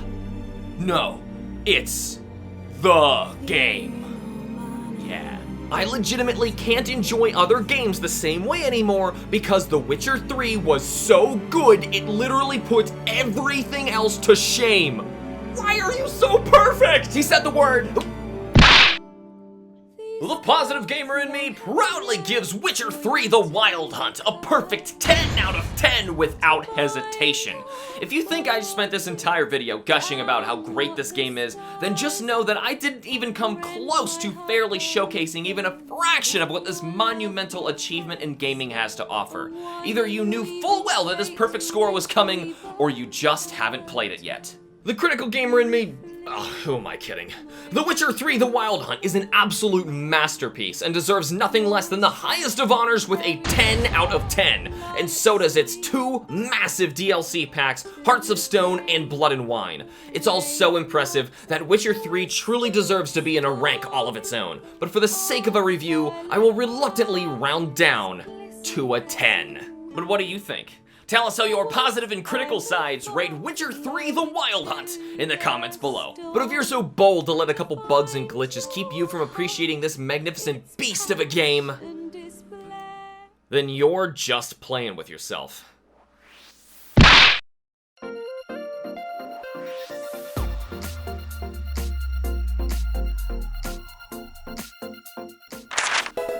Hamster, how long has it been since we reviewed a mainline Pokemon game?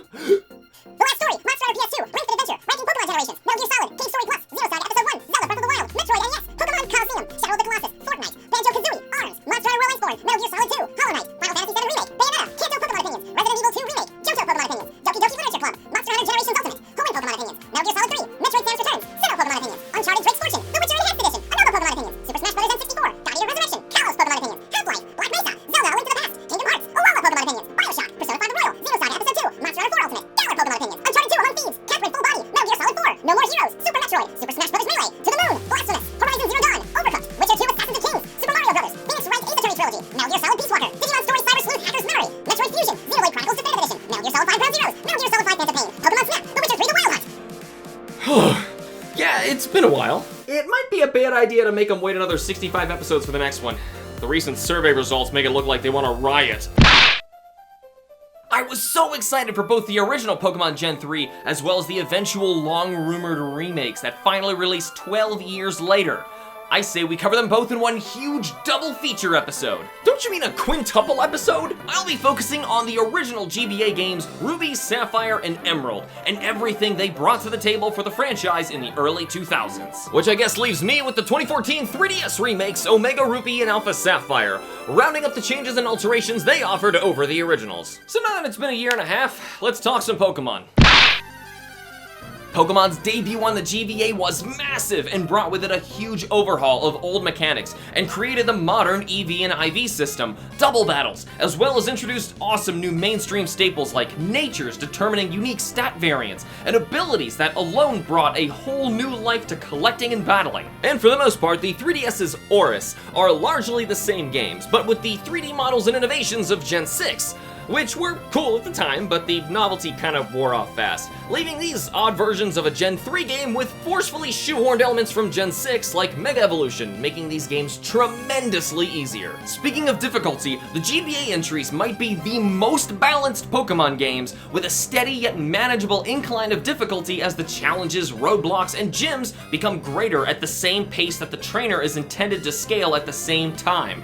Plus, they included the Battle Tower for endless post-game battling content. But it certainly wasn't balanced for the OP Team XP system from X and Y ported to ORAS, or the game awkwardly giving the player Latios or Latias right after the 5th freaking gym, all just for a new flight mechanic that's cool for an entire one time before you realize it's just fly, but with more steps. Yeah, but I loved how the originals teased you with Latios and Latias as these legendary roamers that camera crews struggled to even identify, blurring past them in a streak of color after beating the Elite Four.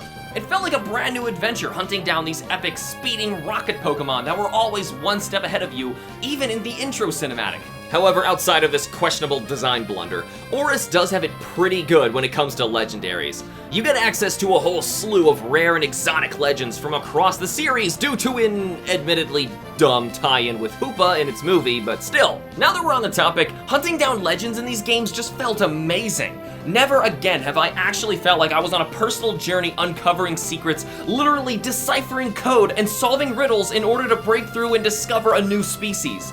Seriously, you just can't do stuff like this in games anymore without the internet spoiling the fun. Well, if you're just looking for all the gameplay features ORAS offers over the originals, then I guess you've got Mirage spots, Sky encounters, customizable characters. Nah, that was just X and Y. What? That's dumb.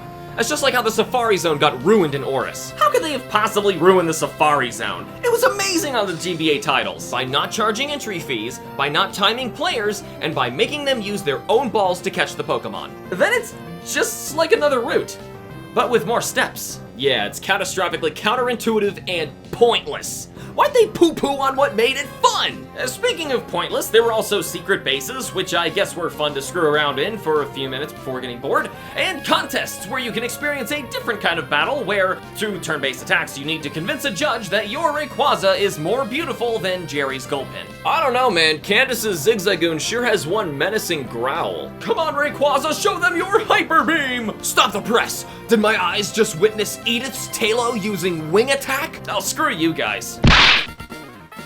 Okay, keep in mind the kind of graphics we had back in the 90s. Pokemon games went from bare bones to absolutely magnificent full-color sprite work. This graphical jump was so mind-blowingly impressive in 2002 that it was even bigger than the jump to 3D from X and Y. Yeah. It also helped how lush and beautiful the incredible volcanic island of Hoenn was in showcasing this varied potential in graphics and animation. From the downpouring rain of the forests, the blistering sandstorms of the desert, the gently falling ash near the summit of a volcano, the bubbling basins of an ocean cavern, and the billowing heat rolling off of molten lava. Hoenn is beautiful, and it's cool in 3D too. I mean, yeah, it's kind of low poly and has that weird chibi look, but it's still the same Hoenn. And these Pokemon sprites look absolutely stellar. 3D's pretty cool too. Absolute masterpiece. My Kyogre can Mega Evolve. Actually, it's called Primal Reversion. Your brain's a Primal Reversion. Finally, a section where we both get to cover the same content. I was starting to feel completely overshadowed. You set off on your journey across Hoenn, gathering 8 badges to challenge the Elite Four and become champion. all the while tending to the villainous schemes of Team Aqua and or Magma to prevent the cataclysmic reawakening of an ancient titan. Ditto. The jump in musical quality in Gen 3 was nearly as earth-shattering as its graphical upgrade. These tracks all sound so clean and well-produced, and not to mention that this is probably my favorite Pokemon soundtrack in general. And the remake remastered those old classic tunes in a great way. It's just a shame that Oris has all those uncomfortable Pokemon cries from X and Y. Can you just let me have this one section? Thematically, this is my favorite base Pokemon installment. The incredible strides forward it made for the series in nearly every regard is undeniable. There's nothing wrong with Oris. They're just fine. If you don't have a GBA and just want to experience the region, then for sure, go for it. You can certainly expect a top-notch Pokemon installment. I swear, it's fine. Those are better. The positive gamer in me loved every second of Pokemon Ruby, Sapphire, and Emerald, leveling them up to a powerful 9 out of 10. Countless innovations aside, I just had a blast with these as a kid, and can still appreciate them in countless new ways all these years later. The critical gamer in me rates Pokemon Ruby, Sapphire, and Emerald with a strong 8 out of 10.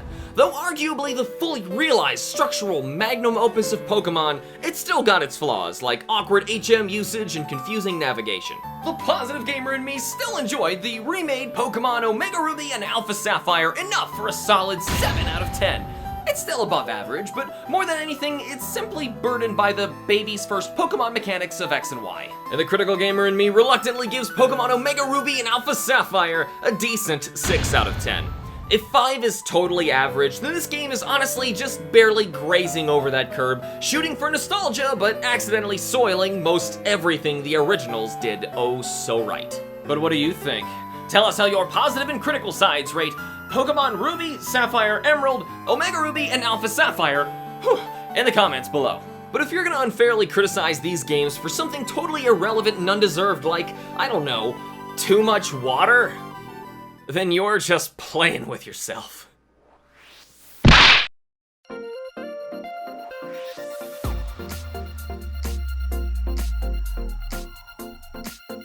A new Super Smash Bros. Game for the Nintendo Wii?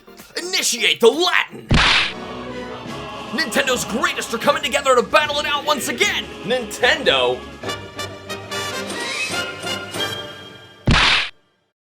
Has kept you waiting, huh? Solid Snake is coming too? Is this even allowed? That's like if Sonic the Hedgehog, he's here too. Oh my god, this is incredible! I know, right? I've wanted to punch that cocky blue furball in the face for ages! Not the reason. No other game utterly captivated me pre-launch as much as Super Smash Bros. Brawl did. And this is in no small part by the brilliant marketing campaign that was the Smash Dojo. Each morning this website would update with some new reveal announcement for the game until release day. And it could be anything from a new stage, new music track, new item or mechanic, but the big news was always the character reveals. Just imagine how addictive this could become as every single day had a big new surprise. I woke up early each day of high school captivated by the excitement and announcements to the sequel of one of my favorite GameCube games. Talks at school centered around the updates and our reactions of hype for crazy characters like Rob or Pokemon Trainer, and our mutual dismay of waking up early to read about a banana. This genius marketing helped me better appreciate all the crazy details in this game. But my god, I still remember the day of the banana. Where were you on the day a banana got announced for Smash Bros? This game is slow compared to Melee. That and the new random tripping and final smash attacks clearly show the game's focus on being a fun party game first and not a competitive game, which for me is fine. That's all I wanted. Speaking of final smashes, some were just flat out better than others and were not at all balanced like they are now. Wouldn't you rather pilot a Landmaster or control Giga Bowser over, say, shooting eye lasers for a short while like a mouthful of curry? Or have Zero Suit Samus get dressed? Well, aside from a ton of returning features and modes like Classic, Events, All-Star Mode, Home Run Contest, Break the Targets, which kind of get ruined by having everyone break the same targets over the exact same map, leaving the entire purpose redundant, there's also the massive story campaign, the Subspace Emissary. 1 to 2 players can smash their way through tons of Nintendo-inspired side-scrolling and enemy wave levels, crossing over in incredible ways fans could only dream of, complete with epic boss battles that you can even challenge in their own boss rush mode. Though it's absolutely amazing we even got Subspace Emissary at all, I've still got some problems with it. Oh, come on! As long as I get my time to shine in the story segment, I'll oblige. Fine, I'll give you that. Anyway, Smash gameplay doesn't tend to lend itself too well to side-scroller platforming in general, leaving this a tad clunky based on your current character. But navigating levels straight up inspired by Donkey Kong Country or Metroid is cool enough on its own, plus stomping Goombas and defeating Rayquaza on your way just makes it even better. Then why are an outrageous number of enemies and even bosses new generic creatures and machines, and not from anything at all? Are we not already sitting on an endless bank of existing beloved content from dozens of game worlds brimming with potential? Yeah, that always bugged me. But with the proper return of trophies, we could collect and even capture enemies and weaken bosses in trophies Pokemon style, so the excitement was certainly still there with what we got. Still doesn't excuse all the easy swaps we could have had, like Pikmin instead of mites, and Moblins, Shy Guys, Space Pirates, or Kremlin instead of generic Shadow Dude number 38. This inexcusably uninspired oversight completely baffles me to this day, because of how outstanding the rest of the game is, until you go online. But that was... What? Ambitious? Nintendo still doesn't have great online. And regardless, offline was the only real way to play this game. You know, I really do like how the game gives you a challenge board this time, so we can actually tell what we have to do to unlock the next cool reward like music or trophies. Early internet janky no. Except it only taunted me with the final trophy I could never actually get for the life of me for beating boss battles on Intense. God, that gauntlet was insane. Connection and grinding for stickers sucks. And I love how once you tried to log on, you were better off resetting the Wii than going back through the laggy menus to play offline again. Oh, come on! And he's gone. Once Melee's magic of, oh my god, I can see Mario's denim textures and everything looks so smooth thing wore off, slightly better models and textures were welcome, but not mind-blowing anymore. If Melee was the technical Smash upgrade, Brawl was the cinematic one. All the characters, cutscenes, and effects all looked great on the Wii. Yeah, but Stage Builder didn't look so hot. Pretty much nothing came out of that looking even remotely passable. True function over form. Oh no, we forgot Stage Builder! You build stages in Stage Builder. Whew. Now about those characters. Here's how I feel about all of them. Newcomers. Plays just like he does in Donkey Kong Country and the obvious second DK rep, but I just never liked him. I don't know why, he just always creeped me out. A great way to represent the other side of Zelda games, but also with a cartoonishly floatier moveset than Link's. Still really weird seeing them both together. More Metroid in Smash? Well, no, unfortunately, you only get to play as Zero Suit when Samus uses her final smash and destroys her power suit. Though there are other tricks to switch between modes, she really needed her own character slot. Party game first, remember? The most broken character ever made in a Smash Bros. Game. Thankfully nerfed in later installments, Meta Knight was such a cool, overpowered character that inevitably got banned from playgroups for simply being so good he's unfun. I love heavies, and villains, and penguins? But is he a villain? Better question, is he even a penguin? The Star Fox clone we actually wanted, plus with an awesome new moveset, further distinguishing his feral fighting style. Holy crap, this might just be the most ambitious and creative Smash Bros. Character ever. Playing as a real trainer with Squirtle, Ivysaur, and Charizard adds not only awesome gameplay variety into a single character, but also best represents what Pokemon actually is, before its representation in Smash derails into shoehorning in recent generation icons for entitled children. And speak of the devil! The only reason people still complain about localizing Mother 3. For players who suck so bad at Smash, they just want a KO for hitting you twice. Breaking out from the dead breakneck NES title for Sakurai to revitalize himself soon after with his own uprising. All I knew was the original, and therefore immortalized this sissy crying weakling's original personality into his modern design. Sorry, Kid Icarus just sucks. WarioWare, plus all of his numerous appearances as a villain across the Mario series like Super Mario Land, plus his own game series fully justify his inclusion. Unlike a certain glorified tennis partner, just saying. One of those character reveals that had me thrilled for the series getting attention, but also creating a unique fighter for Smash. Good for you, Pikmin. Not even a video game character, taken from an obscure, forgotten pair of NES games, this clunky robot still fully deserves to be here. And this glorified toy is attributed to saving the entire video game market after the crash of '83. If it took including a toy robot with the NES to sell it to the hesitant global market and save the gaming industry, this little guy can certainly crash the party and do the same for Smash, so future generations can learn of their savior and praise his self-sacrificial martyrdom. Also, I like robots. Words can't describe how earth-shatteringly insane this announcement was. Of all non-Nintendo characters to receive first, we got Solid freaking Snake! Still one of the craziest characters to ever find their way into the world of Smash. The legendary hidden unlock character from the Melee days, finally crossing over in a breathtaking Nintendo vs. Sega collaboration, so we can finally punch him in the face! Omissions! Wait, why is this even a thing? Oh, that's why. Yeah, I'm sure nobody cared. Excuse me? You cut one of the coolest characters in the game? He's not even a clone like the others on this list, but you straight up just robbed us of the strongest Pokemon? And for what? Freaking Lucario? Yeah, capital no, thank you! Cutting one of my mains in favor of Ike? The Fire Emblem pandering begins. Understandable cut if another Pokemon needed to die so that Pokemon Trainer could live. Better young Link got cut so that cartoon Link could live? I mean, I get it, but it's still kind of a letdown. I remember building stages for every single character, and of course, as well as building death boxes and other abominations. And gathering stickers for an obscenely long time. Yeah, so stickers were like the modern equivalent of spirits. As in collectible PNGs that could affect your stats in a mode that absolutely nobody used. Yep. Even with Subspace Emissary, there wasn't even a single line of dialogue, so don't expect a real- You promised. Ugh.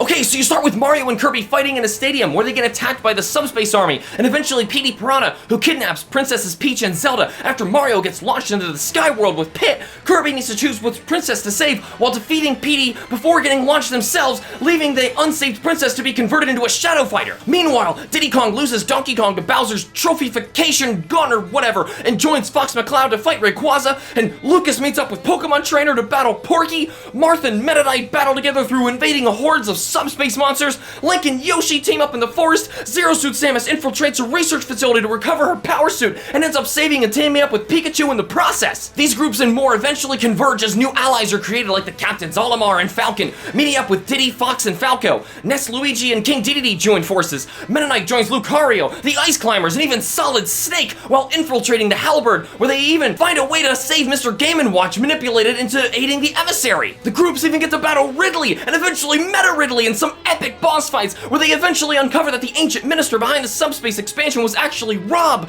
being manipulated by Ganondorf and Bowser, who in turn were being manipulated by Master Hand, who was actually being manipulated by some glowing digital butterfly man named Taboo. After everyone meets up in a climactic battle in subspace, they all get turned into trophies except Kirby, who manages to survive with the help of King Dedede's pin thing he ate, meaning he will have to travel across all the areas to awaken each fighter again in a confusing subspace maze, reusing the past areas to pad out the game, and admittedly the only unfun part of the story mode, until they all come together to battle Taboo, where Sonic shows up completely randomly, and together they battle and defeat Taboo and return their worlds from subspace and join back up into the real world before witnessing a glorious sunrise, singing Kumbaya in overly epic Latin, and the game comes to a close. Until you boot it back up and revisit certain past levels in search of new hidden doors to unlock Jigglypuff, Toon Link, and Wolf because we kind of forgot about them. And the fanfic is over! This is one of the most incredible action and nostalgia-packed soundtracks ever made. Normally I'm wary of nostalgia blindness, but these are actually some really great remixes. Except for that god-awful disgrace that is the horrendous voiceover they put in the Metroid Prime theme. In the reaches of space, below the surface of planet Zebes, Samus Aran faced the space pirates. Speaking of botched Metroid themes, how do you like this one? Samus is under fire. She sent an emergency directive. Nobody wanted this! Can we stop and appreciate that they got the original Metal Gear Solid voice cast to record funny and unique codec calls for every single character matchup, including Snake himself? There's so much to appreciate for all of this to even happen, and it really is amazing, but still, what now? Was the Latin really necessary? If you're in it to have a great time, then you can't get much better than this with all of the advancements and innovations made for the series. Say that again. Oh, come on! Nobody plays without a GameCube controller! This is an unforgivable handicap! I can beat you one-handed and blindfolded now. Any friend that gives you a Wiimote to play Smash Bros. Isn't your friend. The positive gamer in me had a blast with Super Smash Bros. Brawl, giving it a solid 8 out of 10. I absolutely loved the game at the time, like a captivating TV show hooking me pre-launch and for keeping me playing years after release. But will I ever boot it up again after all these years? Probably not. The critical gamer in me recognizes the astounding steps forward made in Super Smash Bros. Brawl, awarding it with a 9 out of 10. This game does have a few shortcomings, but was and is still a technical marvel, compiling such a vast array of beloved video game content in a fresh, condensed package, even going so far as to unlocking trial demos for a lot of the characters' original games in the form of masterpieces, making this a true mark in museum-quality gaming, or marketing. But what do you think? Tell us how your positive and critical sides rate Super Smash Bros. Brawl in the comments below. But if you're being so petty as to discount this game for something as marginal as tripping, then you're just playing with yourself.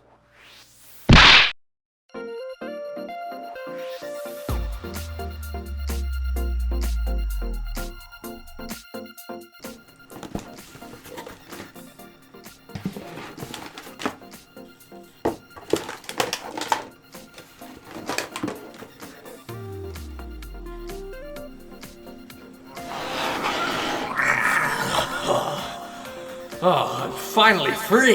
Who are you? I'm Magical Genie of Metroidvanias. Oddly specific. Of course I'm trustworthy.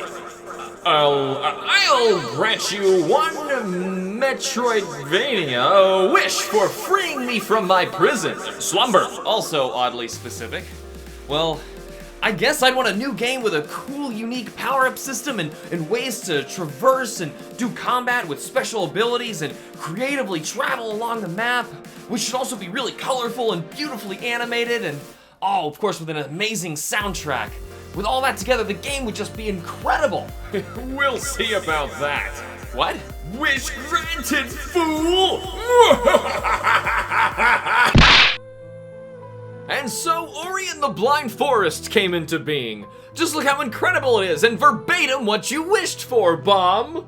Oh, come on now. Beautiful artwork, incredible music, creative, unique gameplay. That was a monkey's paw wish and you know it. Oh, come on now. All I did was give you what you wanted. What kind of a despicable genie are you anyway? Coming out of a giant harmonica. No, that's a... Oh my god.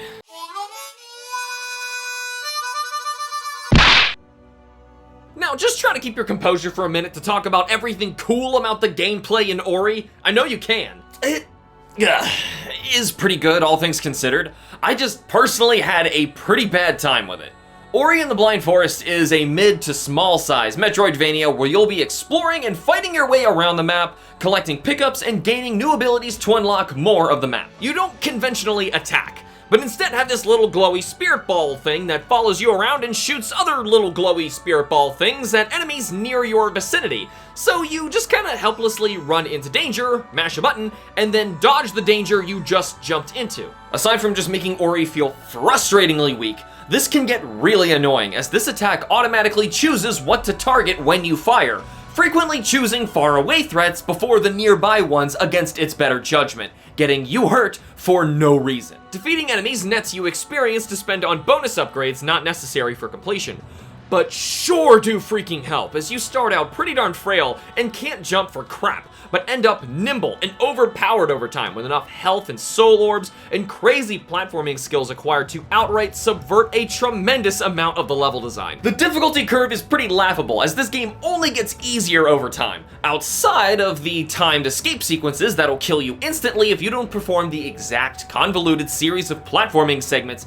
to dodge a bunch of scripted beginner's traps because that's fun. Unfortunately, those segments are the closest thing we have to boss fights in this game. Yes, it's seriously just about platforming, collecting, and backtracking with zero bosses or notable enemy encounters whatsoever. And I gotta say that's pretty disappointing for any Metroidvania.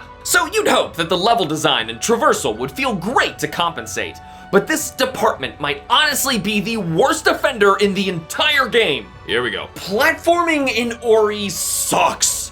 Mario games do so well because of how good the controls are and how well Mario responds to your inputs. Ori jumps really far laterally, but barely gets any vertical distance at all, even with a triple jump.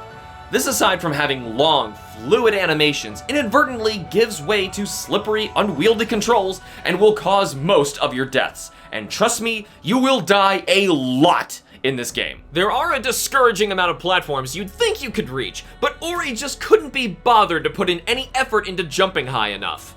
Some of the time you're not intended to make these jumps, but far too often you are, leaving you finagling to slippery physics and barely making dozens of jumps by the absolute skin of your teeth just to progress. What I thought to be sequence breaking the game turned out to be normal intended gameplay. But even more infuriating is the art being at odds with the gameplay.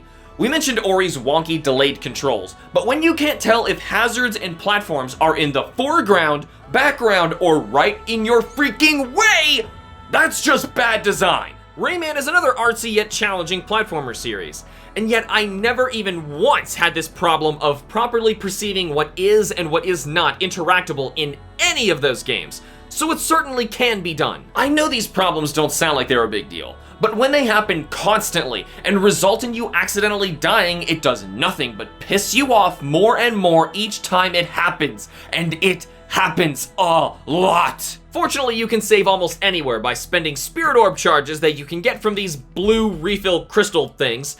And you can also use these charges for ability attacks like the Charge Flame and the Light Burst, which you'll basically only use in unlocking pathways to traverse and not at all in combat because there's no boss fights. And even regular enemies are just not worth the effort or sacrificing a save for killing slightly faster. Spoiler, he doesn't like this game. I don't like this game!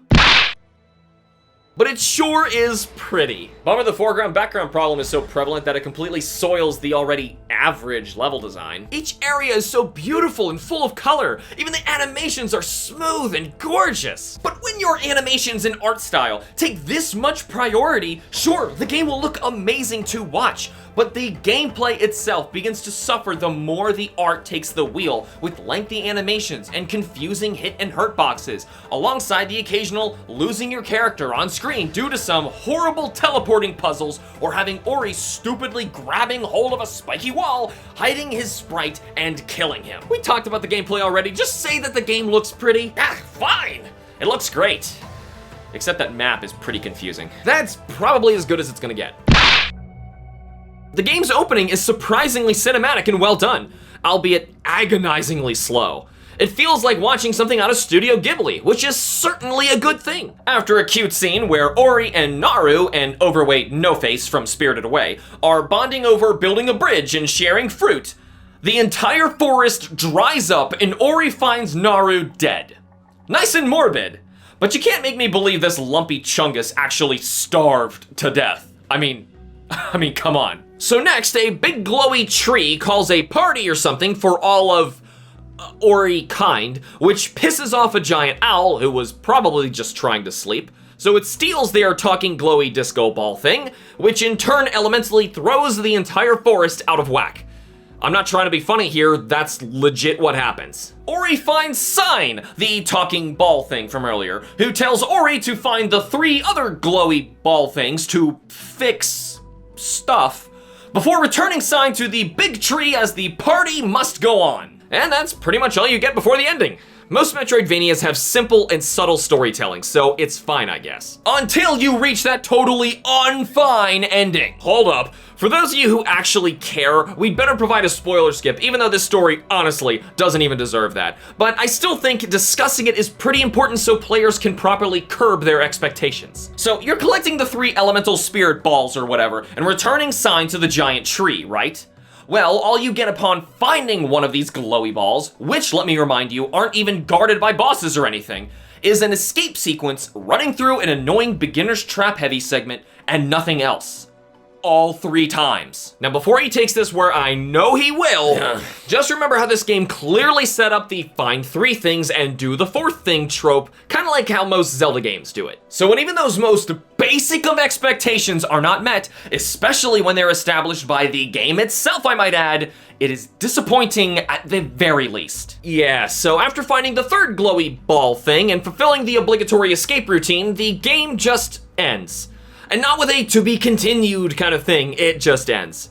Basically, Giant Owl Dude has a change of heart after nearly killing Ori and brings Sign to the tree itself. And completely robs you not only of your anticipated final, or rather, only boss fight, but also the anticipated final stretch of the game. For as short as this game already is, Anticlimactic doesn't even begin to express how disappointing this omission feels. If it's any consolation, the giant owl saw Naru, who magically came back to life with the help of a walking blueberry man, and Naru's care toward the wounded Ori, which reminded it of its own deceased babies destroyed by the light of the tree's magical rave party. So it decided to kill itself because it felt empathy for 2 seconds after spending the entire game maliciously hunting Ori down like a feral pit bull? Sorry, I'm not buying that crap for 1 second. Did you honestly play this for the story anyway? No! That's why it's so incredible that it actually subverted my non-existent expectations. Hey, at least the soundtrack is really nice. You mean the one main theme that just keeps getting reused and remixed a million times between all the forgettable ambient tracks? The game sounds great, just give it this one thing. I dare you to hum anything other than the main theme and prove me wrong. Just be happy! You're freaking me out, Mr. Positive Gamer!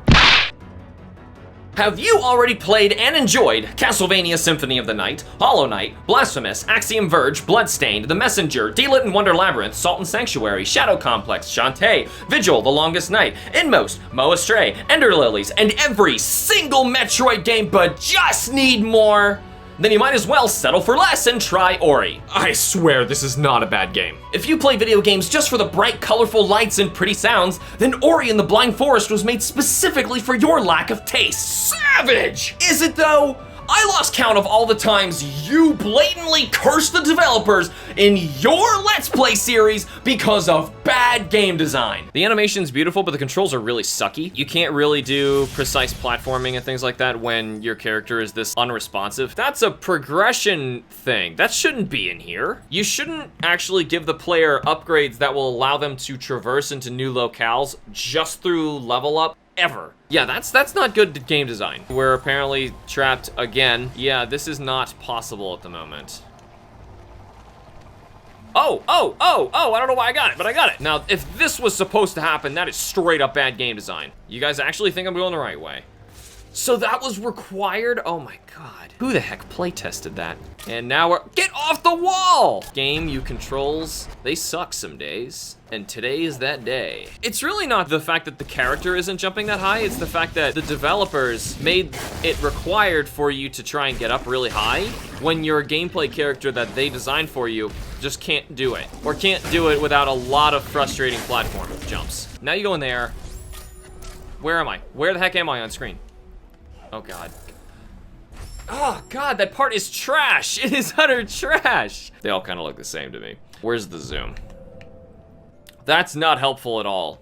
It looks pretty, but that's not helpful as a map. Where did I go? I don't play many games where I often as this one have to keep saying, where did I go? I'm gonna get it. No, oh, come on. Come on, let me skip this. Oh my, okay. Just, I couldn't see that. That kind of crap. The game is 100% guilty of lots of that kind of crap. Everything is getting all whoop. Oh, that's in the foreground. Also, should never be something you ever say. God, he's the worst jumper in any platform game I've ever played. Whee! Oh, why do you encourage me to jump in stuff all the time off the map? Except this time, it's actually gonna kill me. What the heck? You, like, no! Like, I have to go through that whole segment, and then it drops the ceiling on you, and there's no way out? Nobody ever sees something like that, and they're like, oh, that sure made the game fun.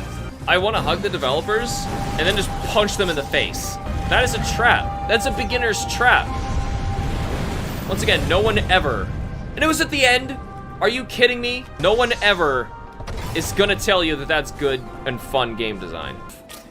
Whoa, why would you design it like that? God, I hate these designers. I want to slap these people in the face. God, they do awful, awful, awful, awful things. Like there was something coming out of the wall. It looked like a hidden secret because it was using the same type of wood textures as the platforms and the pillars that I smash. But instead, it's hidden behind the things that are the spikes in the background or the foreground, whichever, I don't even know. Regardless, those were hurting me because I was not actually supposed to be touching that thing. It was just decoration. Bad game design. Bad's not even a strong enough word. Garbage game design. Never do that. To use this ability, hold left trigger until fully charged. Which is that, L1 or L2? Just tell me based on that design. UI doesn't even make sense. God. Come on, give me one, give me one.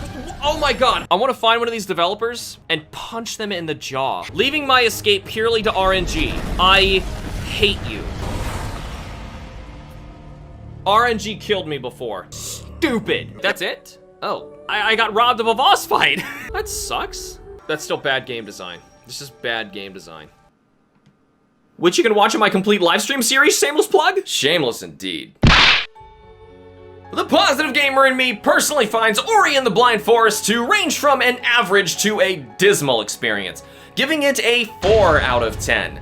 The game has some serious problems that tend to get overlooked due to its flashy art style, and if you enjoyed it, then you should be excited, because there are dozens of other amazing games that do this genre even better. And as a positive gamer, that's the extent of the good that I can find in even the most disappointing of games. The critical gamer in me sees Ori and the Blind Forest as an amazing art project that just fell short in some regards, giving it an above average 6 out of 10. The game itself is fine enough outside of the abundance of lazily designed beginner's traps, but disappoints me on a structural level due to how much better other Metroidvanias are, especially when utilizing so much less into becoming so much more. But what do you think? Tell us how your positive and critical sides rate Ori and the Blind Forest in the comments below. But if you think graphics are everything in a video game, then you're just playing with yourself.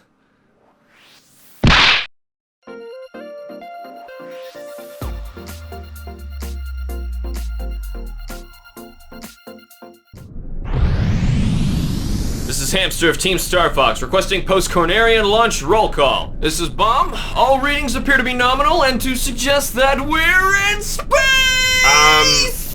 Where's everybody else? Everybody who? Where's Fox? Probably ditching us to go out with that furry chick from Dinosaur Planet. Falco? Suspended for verbal harassment. Peppy? I don't know, coloring and hiding eggs? He is not the Easter Bunny, and it's June. It's a lot of work, man. Give him a break. How else could he pull it all off without a spaceship and a ton of PTO? What about Slippy? Whew, you're my rock, bro. At least somebody showed up. We're gonna need all the help we can get to make it to Venom and defeat Andross. I can't let you do that, Star Fox. It's Star Wolf. Not Star Wolf. Your situation is far more dire, for we are Star Fox. Egads! Wait, was that lightning in space? Excuse me? We have no time for jokes. Prepare to be utterly bleached as we shred you down to your very fibers. What? Now here's how a proper roll call unfolds. Star Socks, Reginald, Pickles, and Shoo! You expect us to be afraid of a ragtag group of reject puppets? Space puppets! Don't make me laugh. Set the spin cycle to maximum! No! Slippy croaked! Defensive maneuvers, Bomb! It's a dogfight with puppets in space! What is so great about Star Fox? Kim asks me this every time the series comes up, and sometimes even unprovoked. How can a series that hardly ever gets any games at all, plus with such inconsistent quality and sales for the disparaging majority of them, be any good at all? She might have been more concerned that the closest thing to a new entry came from Ubisoft with the half-baked Toys to Life flop that was Starlink, and why you bought it anyway. It came with an R-Wing! How does that justify Star Fox being cool? I painted it. Well, if you can believe it, all this tenacious love that the fans have originates from one game, Star Fox 64.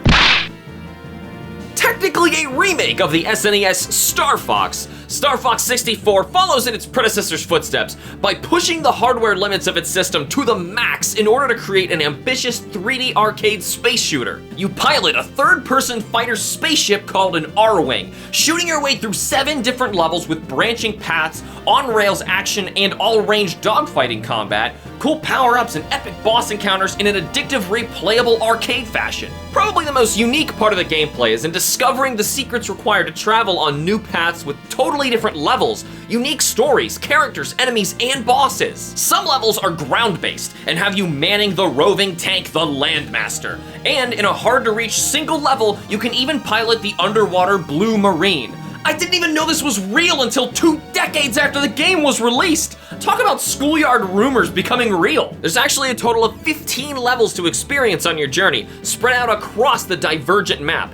And only by traveling the most difficult path will you encounter the secret true final boss. So obviously it's primarily a game about secrets and discovery, but with hectic space shooting, classic Nintendo characters and bosses, surprisingly sharp controls, and with awesome mechanics and power-ups. You've got laser enhancements, health and damage repair pickups, and smart bombs you can lob at enemies and boss weak spots. Your wings can also break off from too much damage, hindering your control, and your teammates, Peppy, Slippy, and Falco, all have their own health meters as they assist you in battle, but sometimes need help themselves.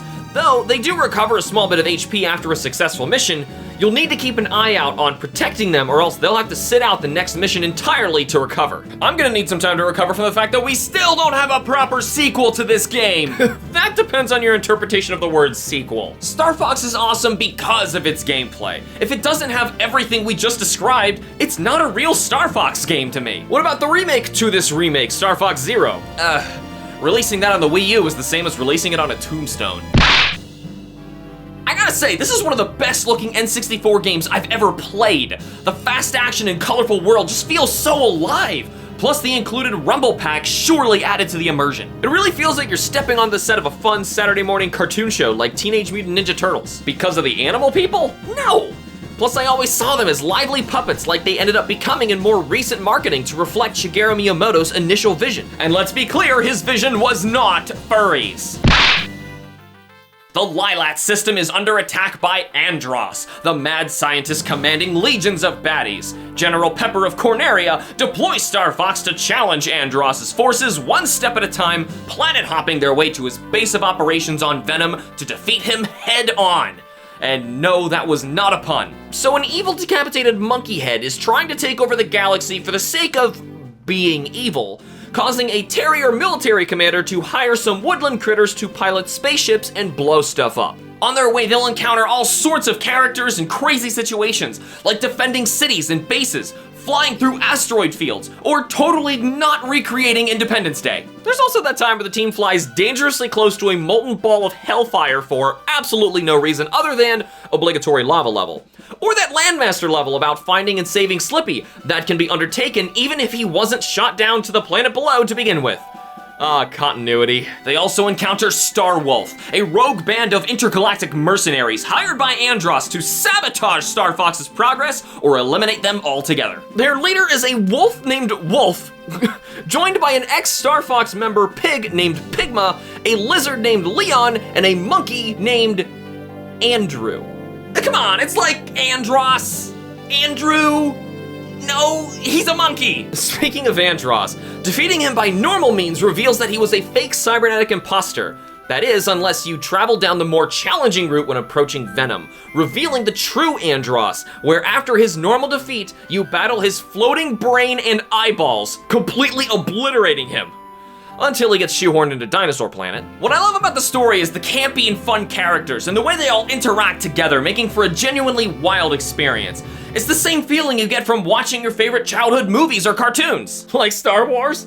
The final level isn't exactly subtle with how much it loves Star Wars, with Fox flying solo into and escaping Venom, basically the Death Star, where he even meets his thought-to-be-dead father, helping him at the very last moment. Hilariously, he's just Fox wearing sunglasses, as if that somehow makes him a dad. But even after escaping the explosion, Fox's teammates are thrilled to see him alive. but his father is nowhere to be seen. I love that instead of just being a simple space shooter, Star Fox aimed to be something more. Bomb? Dad? I knew you'd recognize me! Is it really you? Be strong, my son! I believe in you! Dad, don't go! Well, I can definitely see the resemblance. Hamster, is that you playing them confounded video games again? I swear to God! Shut up, Dad! Full voice acting on N64! That looked and sounded like this. Which was mind-blowing cutting-edge technology back in '97! One thing that definitely aged well was that killer soundtrack. I can't stop jittering! Snap out of it, Bomb! Do a barrel roll! Whoa! If you give me an N64 and a pile of games, I'm probably grabbing Star Fox first. For whatever that's worth. And if it's on any other system, I'm probably not grabbing it at all. Well, there is the 3DS version. It's the same as 64. I like 64! The positive gamer in me honestly didn't expect this, but had enough fun with Star Fox 64 to award it a glowing 10 out of 10. This is easily one of the greatest N64 games ever made, and that's coming from a lineup of one of the greatest systems ever made. It's always a good time each time I give it a go, and managed to age shockingly well despite the years. The critical gamer in me feels inclined to give Star Fox 64 some tough love with an 8 out of 10. It's awesome, but still some levels are a tad slow or clunky, and difficulty can vary wildly. Regardless, this is one of the best games to return to and enjoy time and time again. But what do you think? Tell us how your positive and critical sides rate Star Fox 64 in the comments below. But I swear, if you call them furries one more time, you're just playing with yourself. Is that you, Dad? That's right. It's me, Dad Socks. It's been so long! Thanks for watching. Remember to like and subscribe for more, and use the links in the description to nominate future episodes. Thanks to our Patreon members, Atomic Thomas, Cameron, Arrow, Ben, Rowan, Erica, Shyam, Sid, and Squad Fam. Dad, wait! See ya!